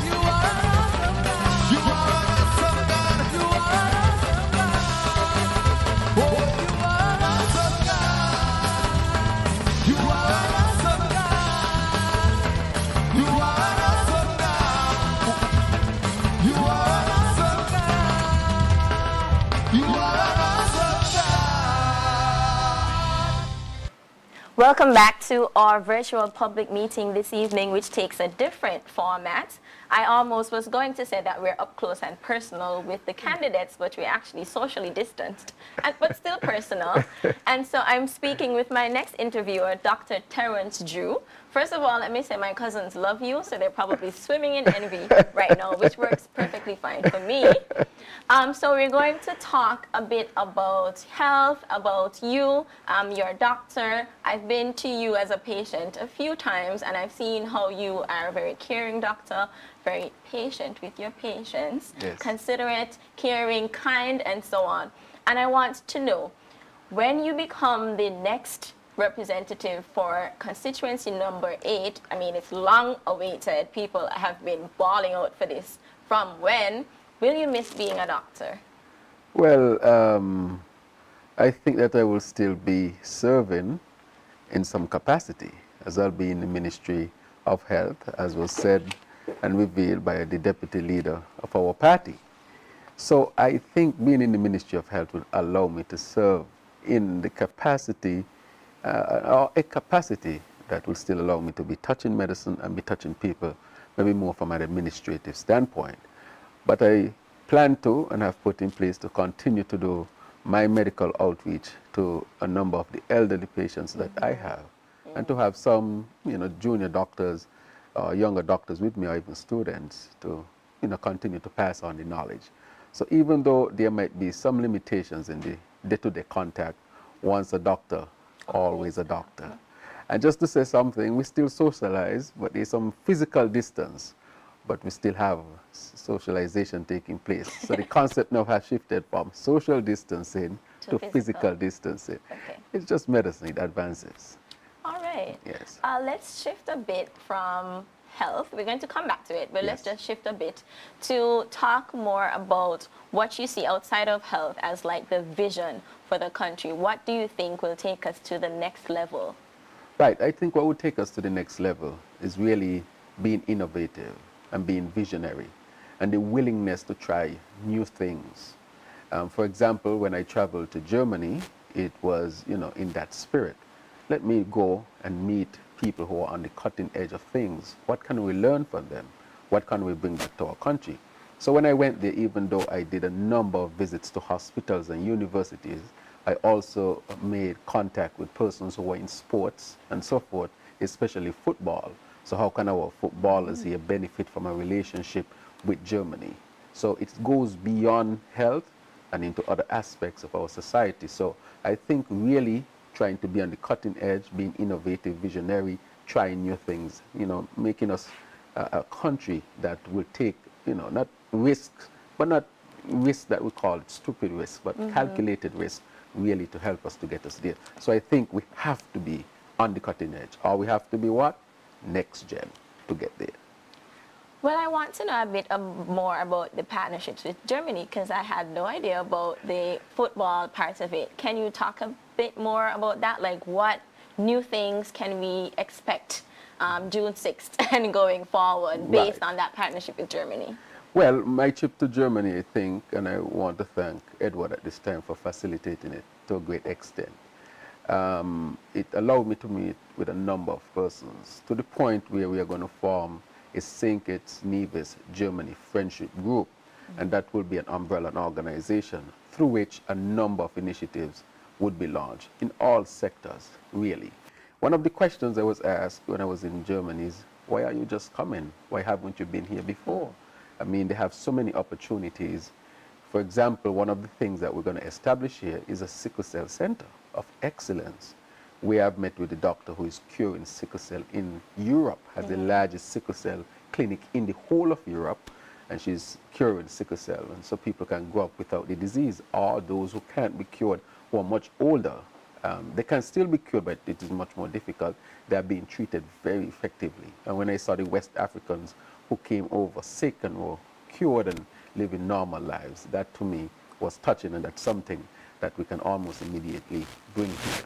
Also reach out to sports team who wants to have collaboration, this team wants to have collaboration with our St. Kitts-Nevis in different levels. It's something that I think Kenny would be quite interested in, that they can come here and some of our guys would be able to go there.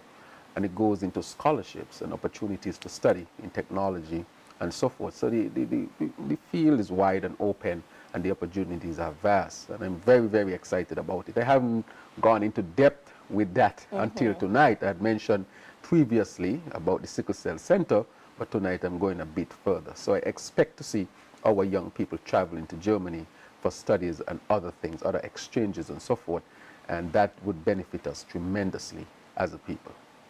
That sounds so exciting, and I can imagine that a lot of these young people participating in that exchange will come from your own constituency, number 8. Constituency number 8 is the biggest in the Federation. And how do you propose to deal with constituents in such a wide geographical area? Right, and that is an excellent question. There are 7,000 voters on the list. It is by far the largest. I think it might be 2 times larger than some constituencies, 2.5 times larger than others. But I think that one has to understand that he or she, would not be able to do it alone. I cannot do it alone, and that is why you have to have a team with you. So what I have done, I have divided the constituency into districts. So I have the district Keyon Otleys, then I have Konris, St. Peter's, and Keys. Because each of these districts have a different culture, and therefore you have to be mindful of that. And then within each district, you have a team that works with that district. And so it narrows it down, and it helps you to really deal with this large number of persons. And going forward, we will have in the constituency, as we have always had, offices that will deal with the people on a regular and daily basis, office hours 8 to 4. So that you can keep up with the demands of dealing with such a large constituency. So I think organization, employing the team concept, working with others, and making sure you can maintain that contact through different means will really help you to deal with it. We will employ a lot of technology in terms of, databases and so forth to stay in touch with people. But the most important thing is to make sure that your physical presence is there, touching flesh with the people on a constant basis so that you don't lose that touch. I think that is what has happened to the present representative. He has lost touch, really. I guess I just want to go a bit more into some of those main initiatives for the constituency. So like just specifics, what can people in number 8 expect to see for number 8 going forward? Well, as I told you, it is a very large constituency, and each district really has a different culture, and therefore one has to be mindful of that.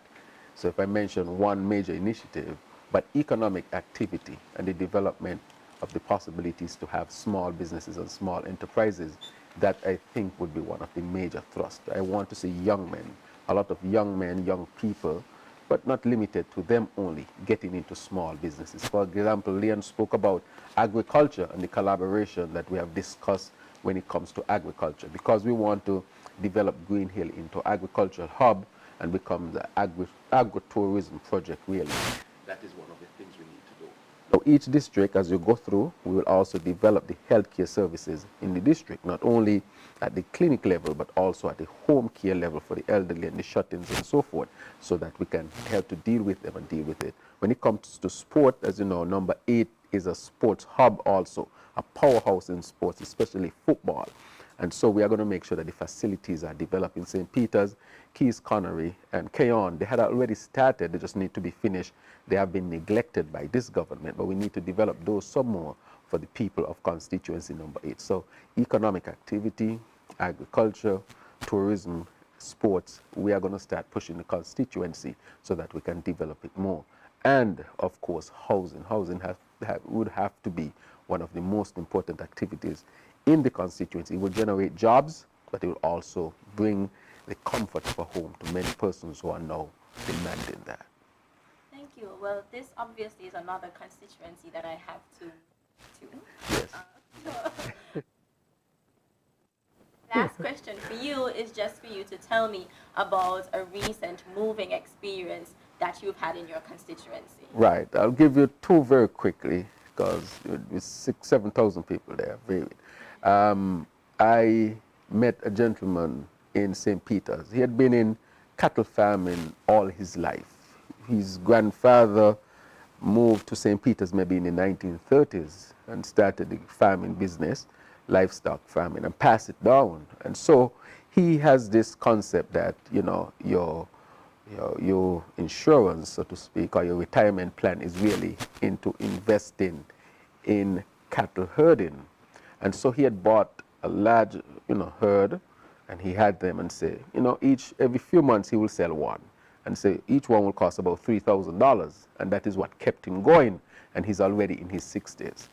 And when I met him the other day, he told me he had spent about $30,000–$40,000 to build his herd, and he had lost almost everything except for one. And there he is telling me, I have nothing. You know, that was hurtful. That was painful. And that, I think, prompted me more than anything else to start to fight for the farmers and ask for compensation, because the body knows where he's really going to go. That was hard. And then there was another story of a young boy, child, who was sick, and it was very difficult for him to get the treatment that he deserved because he did not have health insurance, and the treatment and so forth were expensive. I know sometimes there might be some free medical care for children, but it only goes to a certain point, and that child had difficulties getting overseas for treatment. The child had a cancer, and the cancer was very aggressive, and you tried and you tried and you tried and you tried, and you see the tears in the parent's eye as the child was really being afflicted by it. And I asked myself, how can we live in a society where we allow children to suffer like this when we claim to have these 5-star hotels and beautiful beaches? Those are hard things to live with as a doctor. And that is why I'm going to fight for people who have health insurance and good medical care. I mean, I feel the emotions and I feel the passion, and I think that everybody out there listening feels it too. Dr. Drew has shown that he really does care for you, for all of us, and I know, I have faith that the people of number 8 will let it be great again under Dr. Drew. Thank you so much. Thank you very much. All right. Oh, he didn't want me to leave yet. We have to just but let me say how I hope my sister did your hair. Did she do it? Oh, my hair is not really done, but thanks for the compliment. It looks nice. Oh, you're not at the compliment yet. Well, thank you. You're welcome. I appreciate Right. that. So I want to compliment you on that. I like it very much. Thank you. Okay. Thank you, Dr. Drew. And I know my cousins saw that compliment as well as everybody out there who has love for Dr. Drew. Your compliments will come soon. We're going to shift to the next set of interviews. We have Marcella Liburd coming up, and of course our party leader, Dr. Denzel Douglas. It was so great talking to you, Dr. Drew. Stay tuned, all of you. I hope that you are enjoying. But let me just say one last thing to the people of number 8. Sure, Dr. Drew. I cannot go without asking them to vote for Dr. Drew and to join my team, and together let's make number 8 great. Thank you very much. All right, we'll switch to another short break and be right back. All right.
coming in stronger than ever.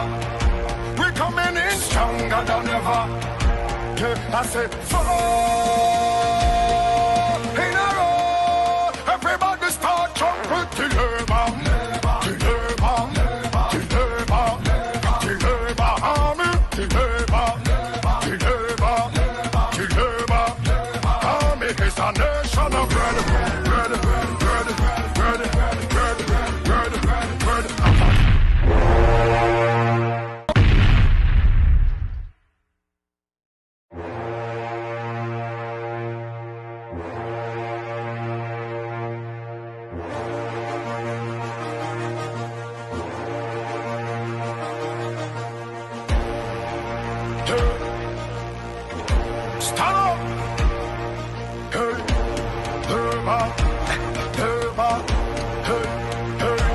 Coming in stronger than ever.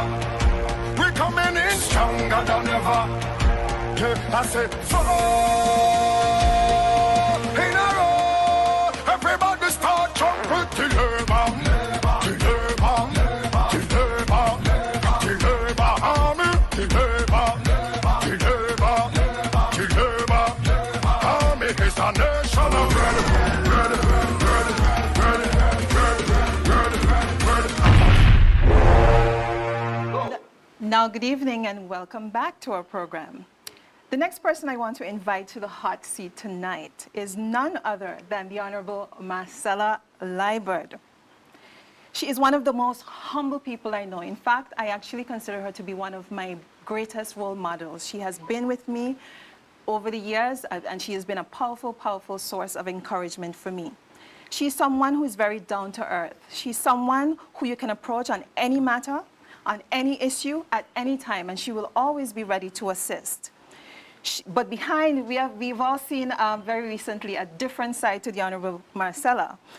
Behind her soft-spoken attitude is a powerhouse of a woman, and we would have seen that she was not afraid to ask the hard questions and to deliver in the interest of the people in Parliament. We would have all heard that famous clip, which I'm sure has gone all around the world, "Not this time, not this time."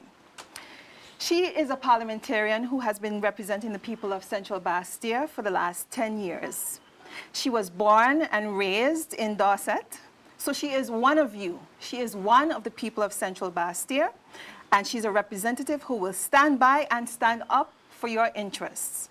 So with no further ado, I will now ask the Honorable Marcella, how is the campaign going? Now that it has kicked off, what are some of the activities that you're doing to bring the message to the people?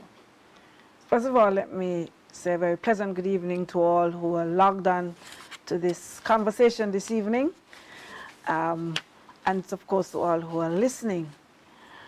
In terms of the campaign, I think we're just laser focused.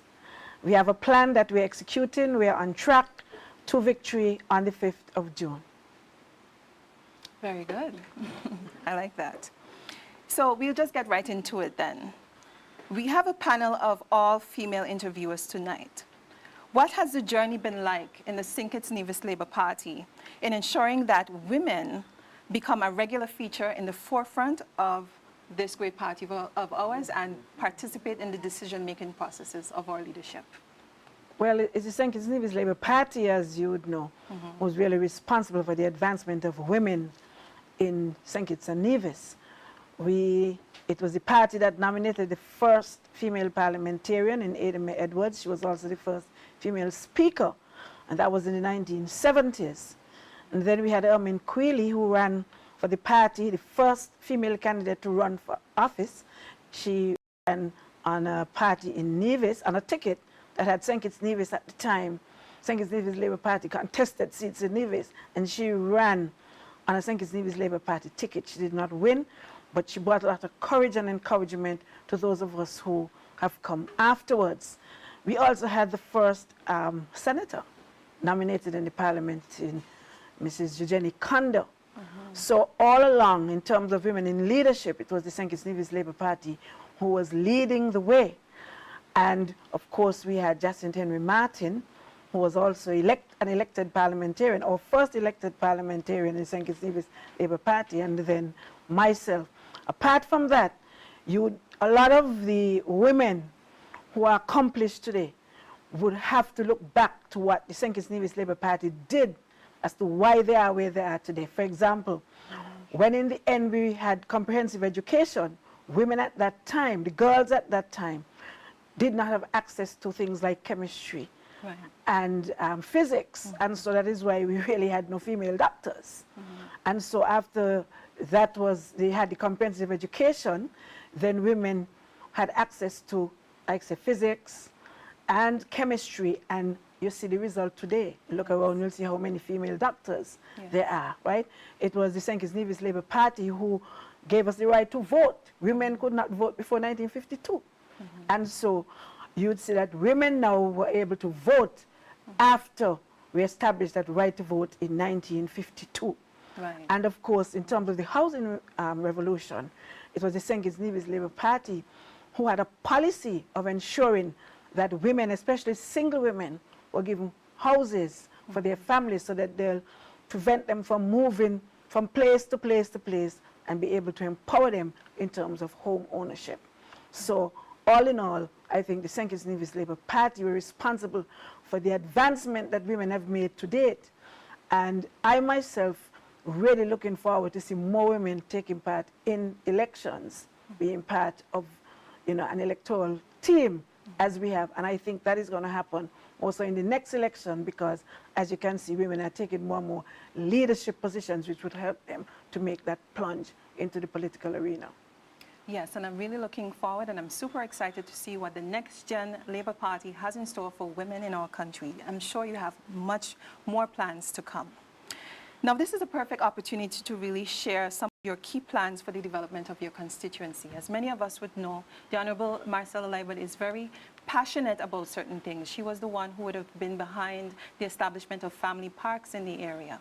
I remember one of her most moving stories would be about how she came about to doing that, seeing the little kids running in the road and wanting to create a safe space for them to run and play.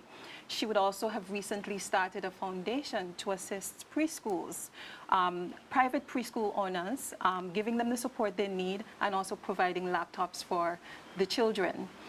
So the Honourable Marcella is at the forefront in terms of really bringing maximum impact to her plans, and I'm sure she has lots of plans for the NextGenSkn Labour administration. So what are some of your plans in particular for youth empowerment and for community development in the Central Bastia area?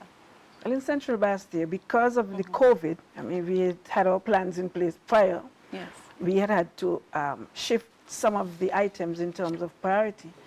And so we have created 6 ways for a stronger Central Bastia post-COVID.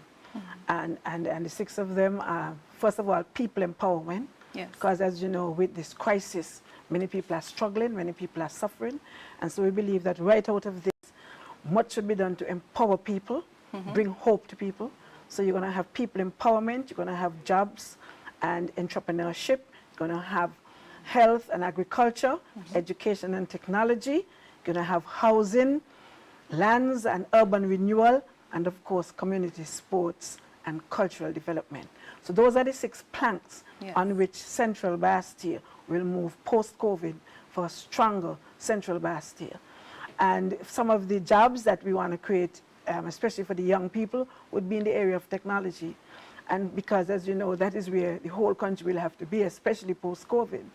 And so we expect to see things like online tutoring. We also would want to have we have quite a bit of entertainers in Central Bastia. Great entertainers. You saw Akai and Mr. Bagnall last night. But we have Collision Band, we have New Vibes Band, we have Ike, we have Sister Sensi, we have Tannibal, we have a whole heap of artists in Central Bastia. And so we would want to do some online entertainment that would involve a lot of these artists, creating jobs for them, and also to create a sort of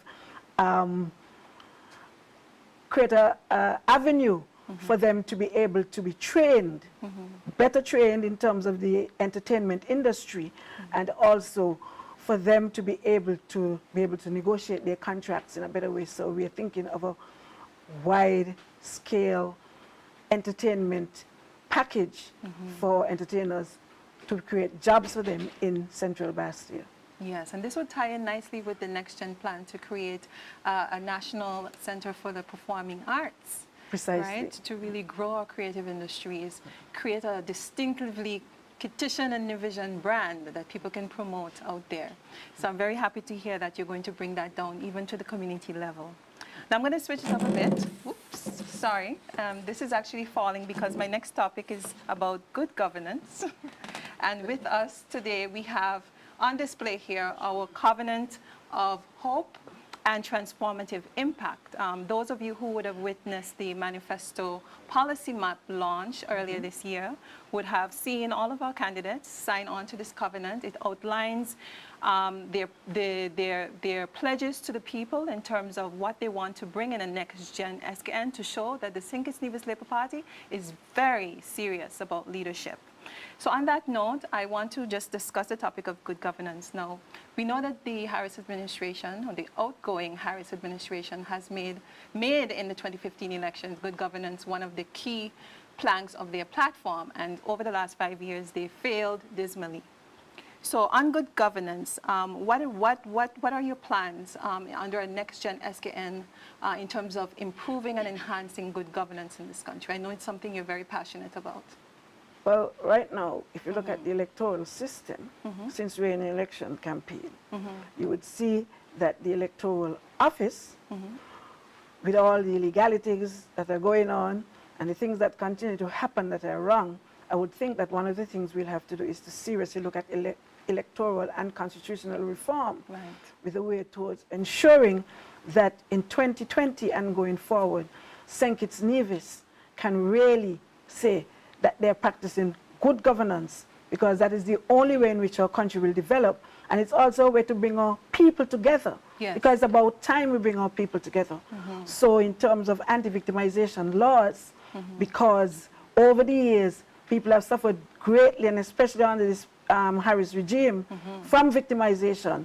And so we would want to do everything to ensure that you can have your political views and yet be part of a St. Kitts-Nevis, the development of St. Kitts-Nevis, so that we can bring our country together, because even though we're hearing about unity, our country is the worst we've ever seen in terms of the division of our people. Yes, it's very sad indeed. Now, I know, the Honorable Marcella, that you would have been the ones, along with, I think, Ambassador Steve Ransford, spearheading the NextGen Cares, the giving out of the care packages to our people in these difficult COVID-19 times. So can you give me an example of one of your most recent and moving experiences in your constituency in relation to that? Well, the most moving experience I've had over the last couple of days is someone who I promised to carry a care package for, but the story was more than the care package. Wow. This is a young woman who was working in the hotel industry, who has lost her job since very early in March. And I spoke with her about 2 or 3 days ago. She has not received 1 cent of any stimulus up to this point. Wow. She's told me that the little savings that she had is depleted and that she would not be able to pay her rent for me, but her landlord is on her back. She says that food, she's not able to buy food. She says she's never felt so depressed in her life. And I was trying to speak with her and to bring hope to her, to let her know what NextGen will be doing for people like her as soon as the elections are over, to bring back hope to these people, to create jobs for them. But one of the things that struck me is that she was about the 3rd person in a week who was telling me about feeling depressed. And so I immediately put into my local manifesto about counseling, because that will be a serious issue post-COVID for the number of persons who are going through all these emotional trauma would need to be counseled. And so we have put that in as an immediate need to counsel our people who are certainly struggling at this particular point in time. Wow, that's a very, very sad story indeed. In fact, that actually segues nicely into my last and final question, which is about the PAP, the Poverty Alleviation Program. Now, we would have heard the Prime Minister, well, the outgoing Prime Minister, announce that $5 million has been placed into the PAP. But yet, we're hearing also that the same 4,000 people who have always received it there hasn't been one person added in terms of the newly employed who would have become unemployed as a result of the COVID-19. And this $5 million was supposed to be designated specifically for them. So in a new next-gen labor administration, in terms of dealing with some of the impacts, the hardship that people are feeling, they're not getting the assistance or support they need, they haven't made income, some people haven't earned a salary over 2 months now. What would the Labour Party do differently in terms of their approach? I know that we would have had the MEND program in the past. How do you think that could be somewhat refashioned to deal with this issue? I would say, first of all, to those persons who are getting the PAP, rest assured that the Labour Party will not take away, because a lot of persons are carrying out all sorts of rumors about that. Yes.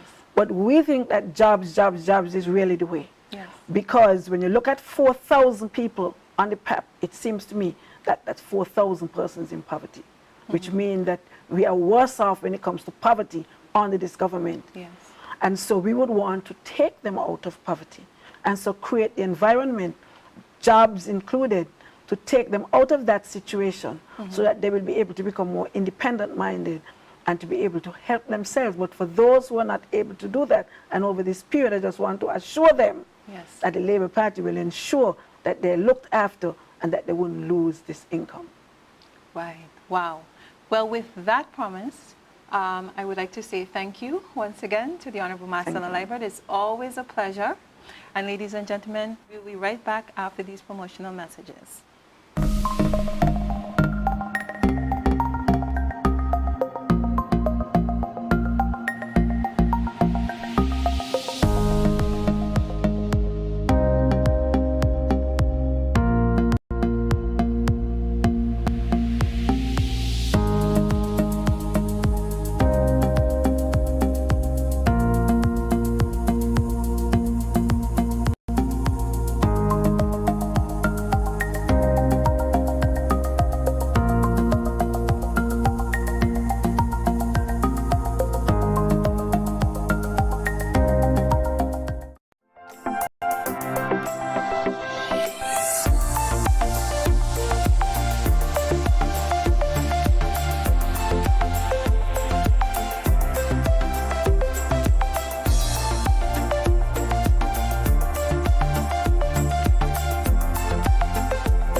I said, fall in a row. Everybody start jumping to Labour, to Labour, to Labour, to Labour army, to Labour, to Labour, to Labour army. It's a nation of red, red, red, red, red, red, red, red.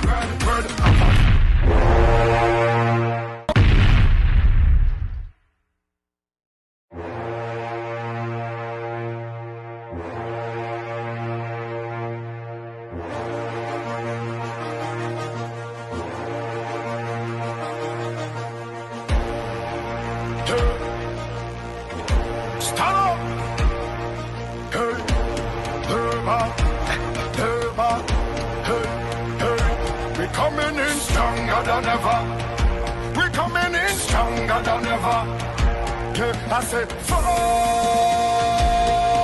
in a row. Everybody start jumping till her bam, till her bam, till her bam, till her bam, army, till her bam, till her bam, till her bam. Army is a nation of bread, bread, bread, bread, bread, bread, bread, bread.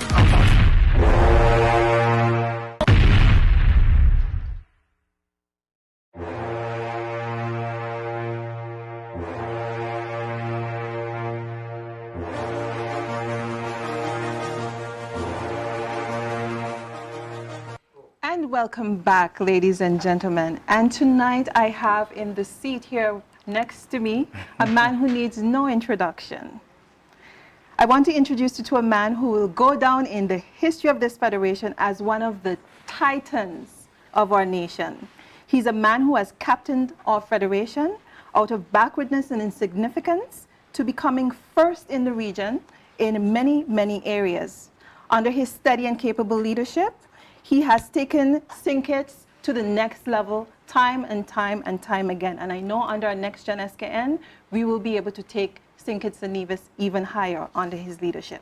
So I'm truly honored to welcome a dynamic man, a true man of the people, who has been with us through all seasons, good and the bad.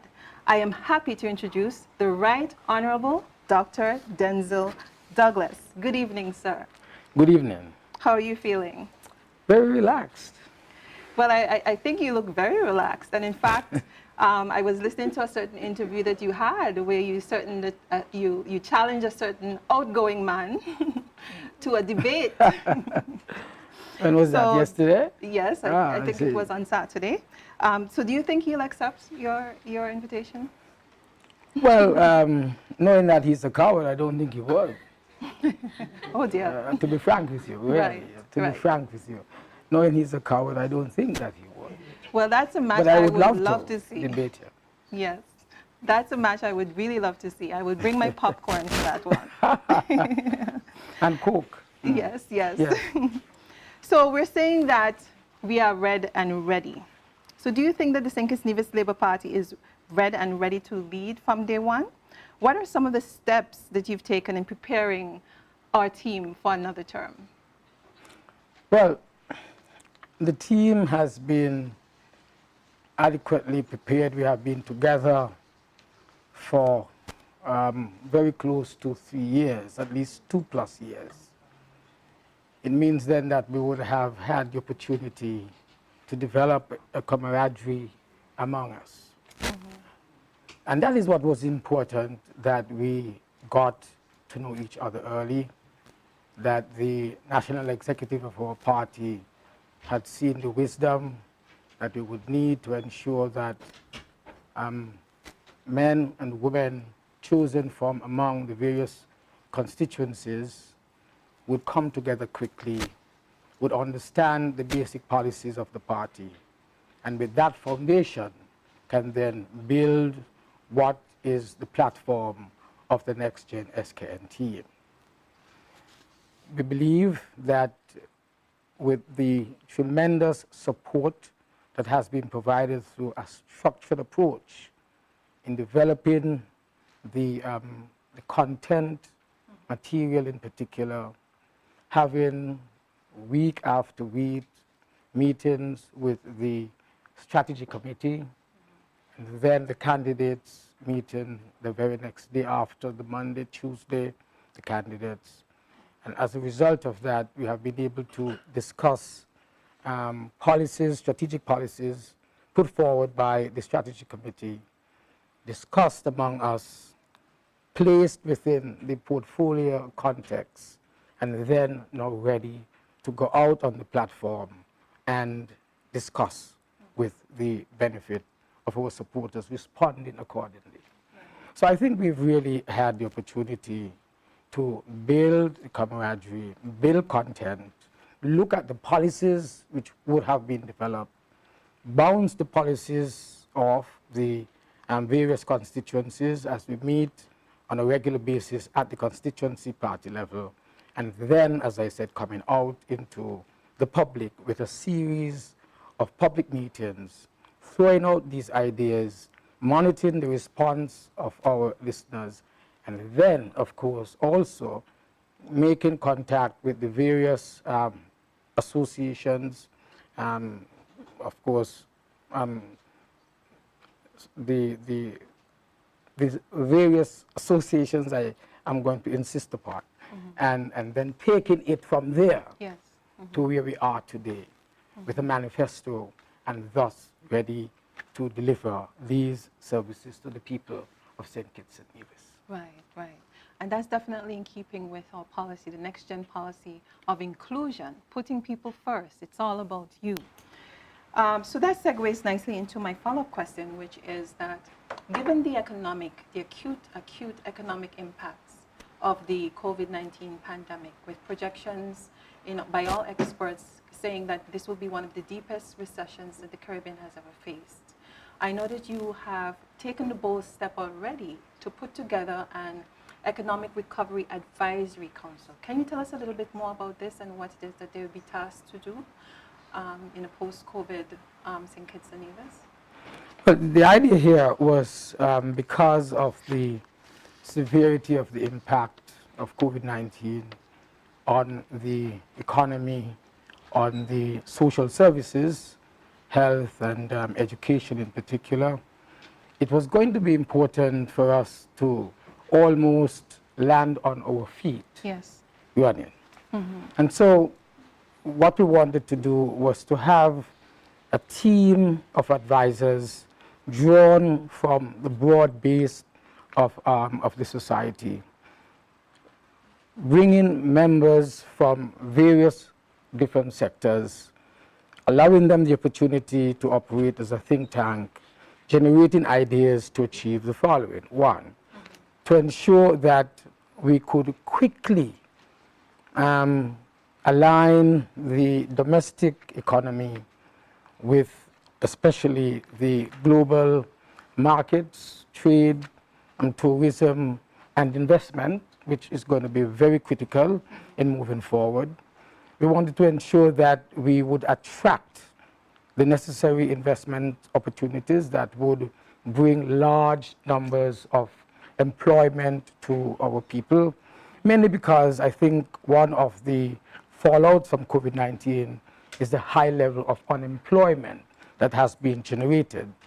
And with people out of work, naturally, you can see very, very quickly how your own economic and social status can deteriorate.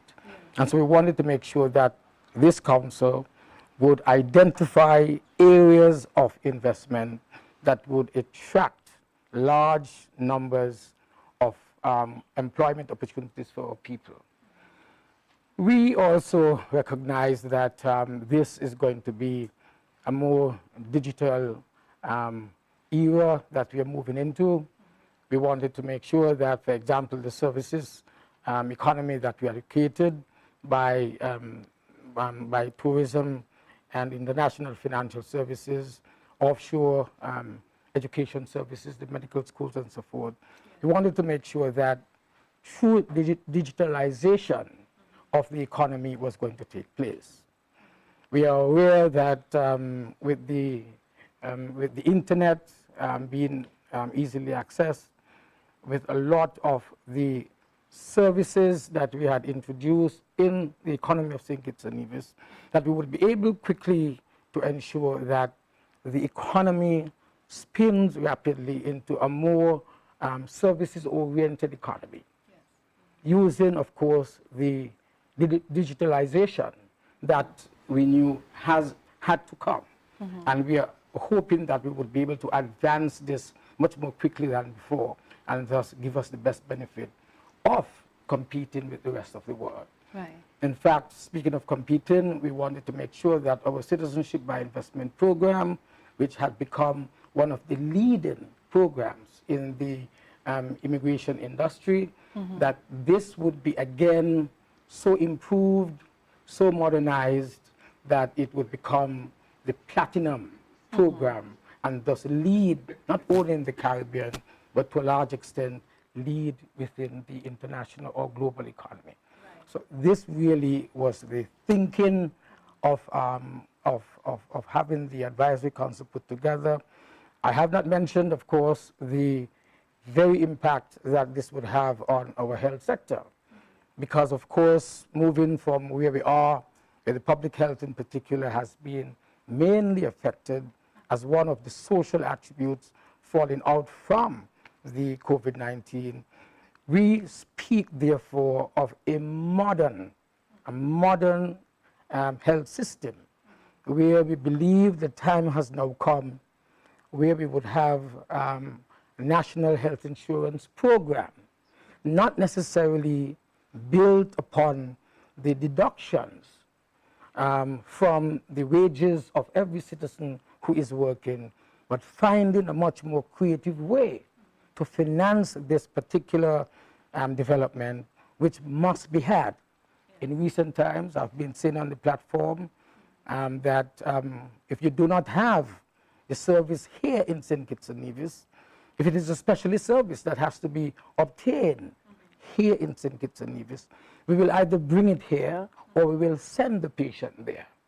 And this would not be at any additional cost at all to the patient.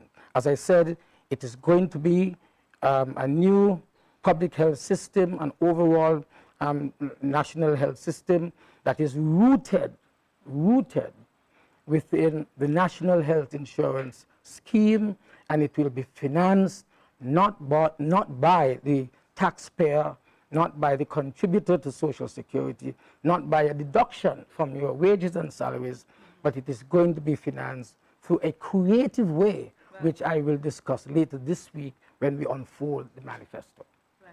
And you went into some serious details, so you could see that your mind is already turning in terms of what you can do to get us out of this crisis safely and successfully. Now that segues a little bit also into what I want to say next, because that presents a broader macroeconomic picture. Now I want to bring it down to the micro level, to the community level. And I know you have this thing that you always say that the NextGenSkn is not just about putting our people back to work and getting our economy back on track, but it's about getting the economy to work for you. And I know one of your passions is about bringing economic activity, especially to the northwestern side of the island, and pursuing some tourism development projects there. I know you also have some plans in relation to enhancing farming and housing and so on. So what are some of your plans in that regard in relation to constituency number 6? Right. Constituency number 6, as you know, is based in the rural parts of St. Kitts. It is maybe one of the most highly impacted constituencies as a result of the closure of the sugar industry.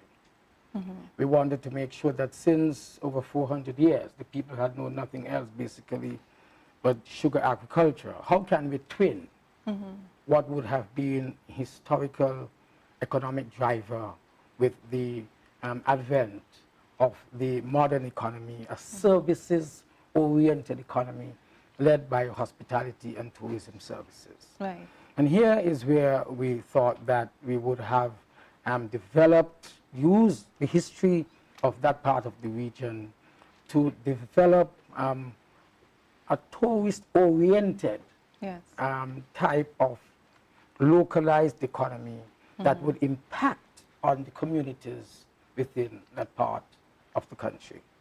And to a large extent, therefore, we created the concept of Kittition Hill, came out of that thinking, where you would have at least 3-4 small boutique hotels, catering in particular to the high-end traveler, just beneath the shadow of the rainforest.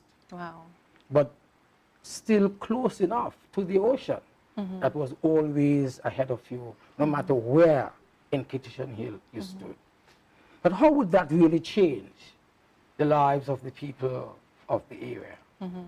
Here's where we thought then that we would develop the type of activity where Kittition Hill and the hotels there would have their own gardens or agricultural land for production.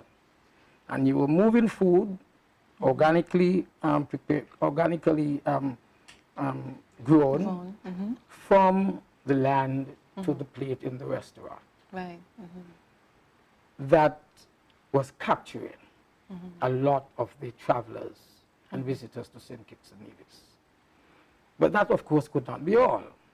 Apart from providing opportunities for work at the lower end levels, we also therefore promoted the idea of more and more of the people from the local area going off to do hospitality studies, and thus coming back to be middle management and also top management, if possible, in the end. Right. But recently, we've been talking about how can we give that visitor who is, as I said, within the shadow of Mount Laimika, well, how should we give him the coastal experience as well, the beach experience?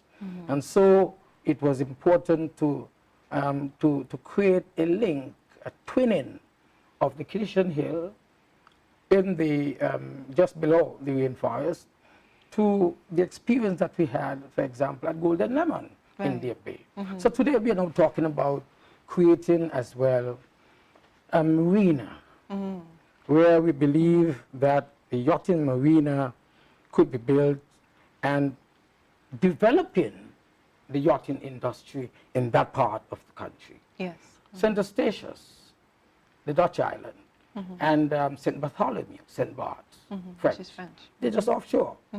And so the experience was to twin again the experience of the traveler coming to St. Kitts and Nevis, but at the same time responding to the tug and the pull of what St. Bart's has to offer. Right. St. Bart's being a small, relatively small piece of rock, but has been an attraction for many, many multi-million years across the world. Wow. So how could we bring those experiences to that part of the country and thus ensure that the communities, the people of the communities will benefit tremendously, having been uprooted after doing agriculture, sugar agriculture for 400 years, and basically had not developed very many other skills except those related to the sugar industry, both socially and, in fact, economically. Yes.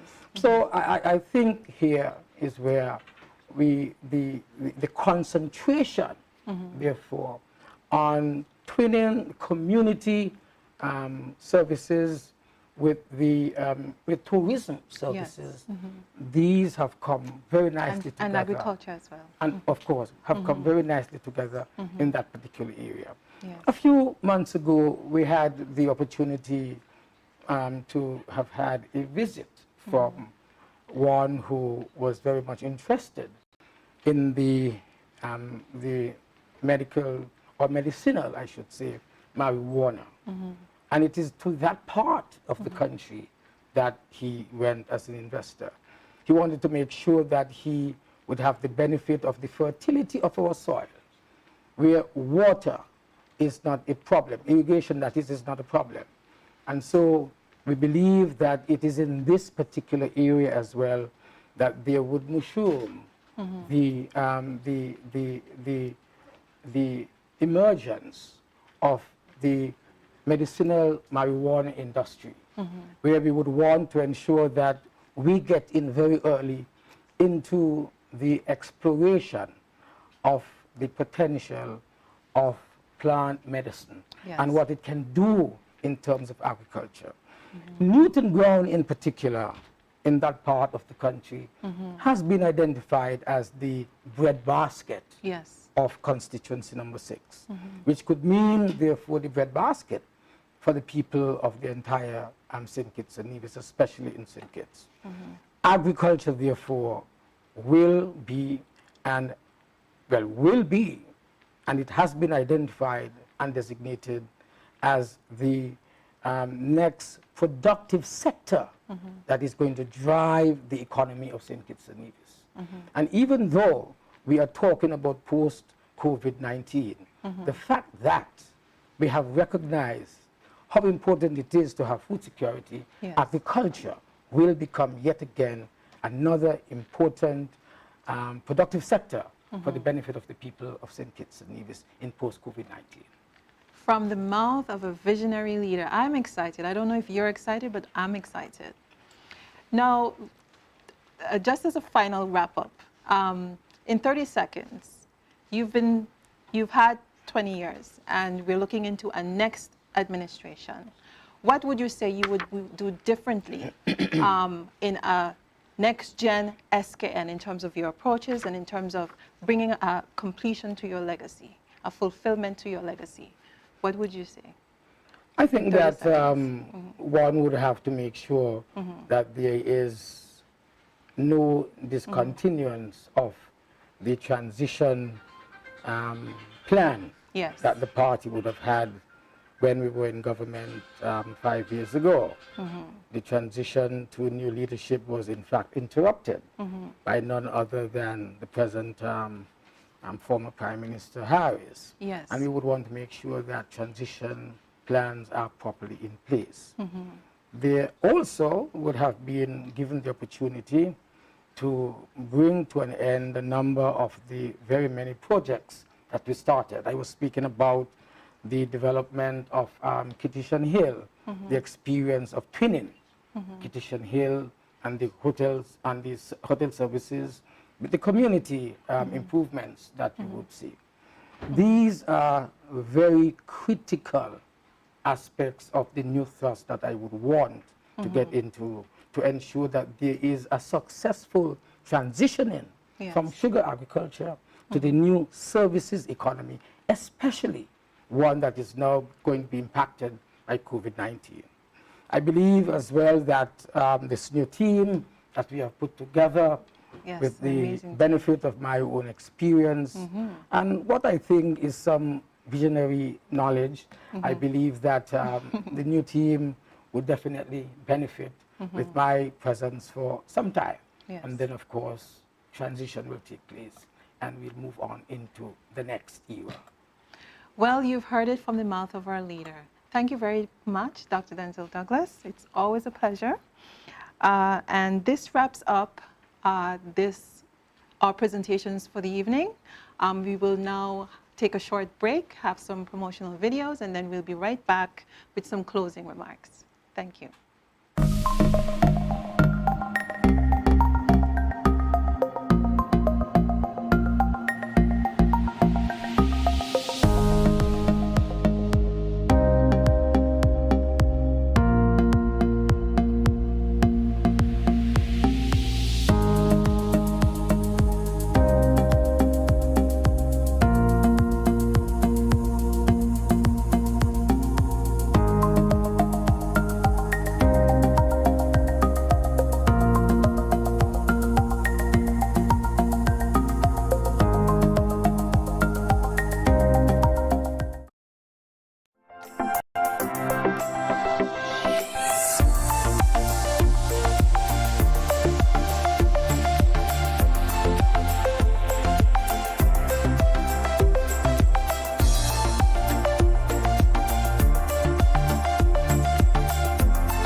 than ever.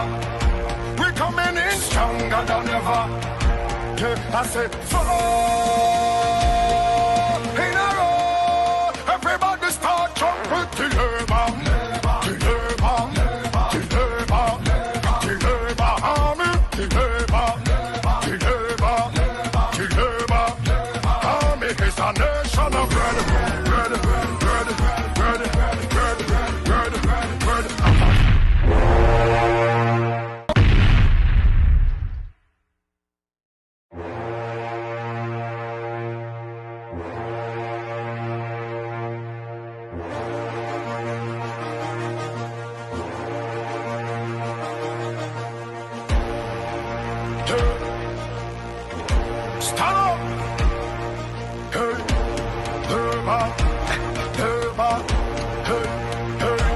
coming in stronger than ever.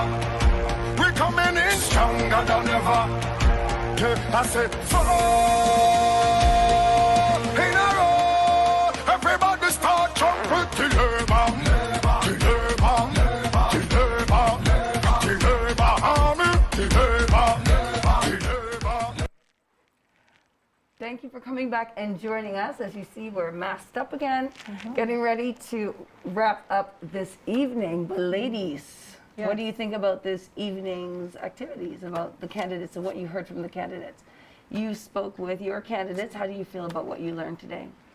I feel so educated, honestly, and I've gotten so many messages about how innovative this was, how new. I mean, we've been doing this from when, you know? So it's like people know that when they tune into Labour, they're going to get something new, something exciting every time. So I feel educated. How do you feel, Nerys? I feel super excited and fired up, and I'm ready for June 6th. You're ready. Well, if if you're ready as well. The day after election. The day after. When we would have won and we get going. I know we had a lot of people calling in. I could hear noises, whispering. You know, this is my first time sitting with all the candidates together, and I know you can't see behind the scenes, but the camaraderie is it's really warm and welcoming. You can see that they genuinely like each other and encourage each other, and that's always really warm and nice to see. So it was nice to be a part of that. And I feel like you, Mama, I learned so much stuff tonight that I didn't know about the agenda. You know, a lot of times people think people just vote for voting. You vote red, so you always vote red. You vote yellow, you always vote yellow. But I found that I really learned about the plans that Labour has. One of the things that I really, really appreciated was how it was so personal. So they were able to, like, you know, outside of the manifesto, break it down. What are you exactly doing? What are you doing for each individual person?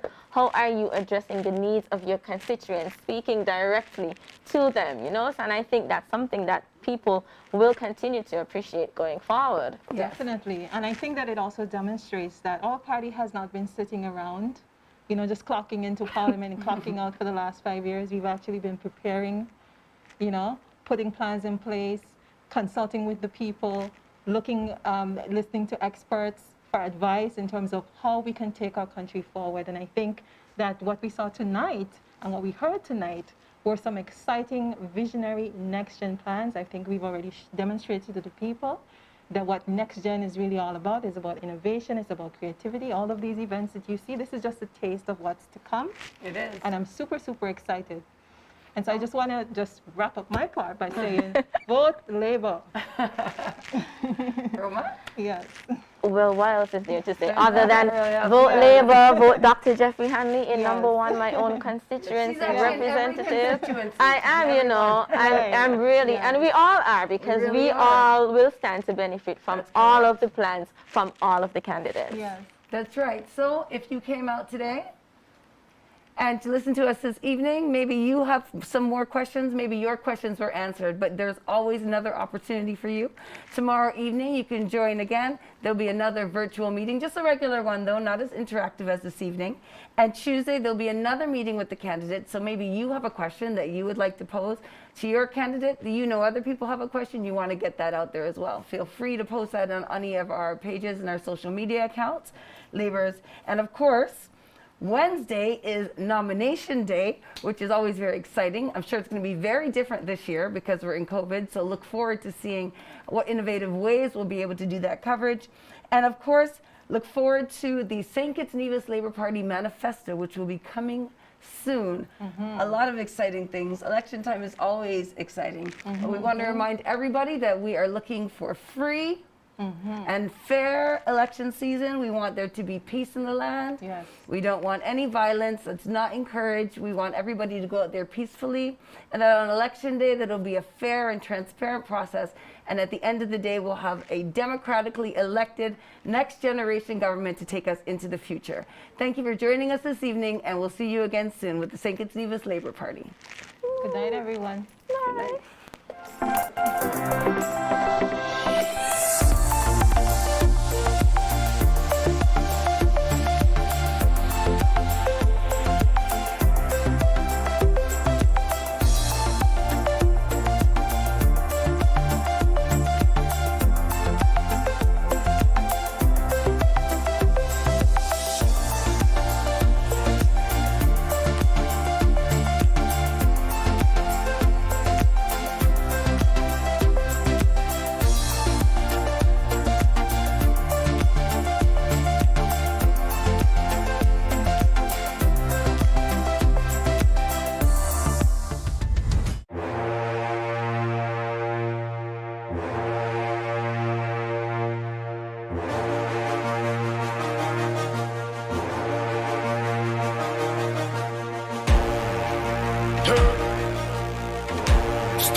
stronger than ever. We coming in stronger than ever. Yeah, I say,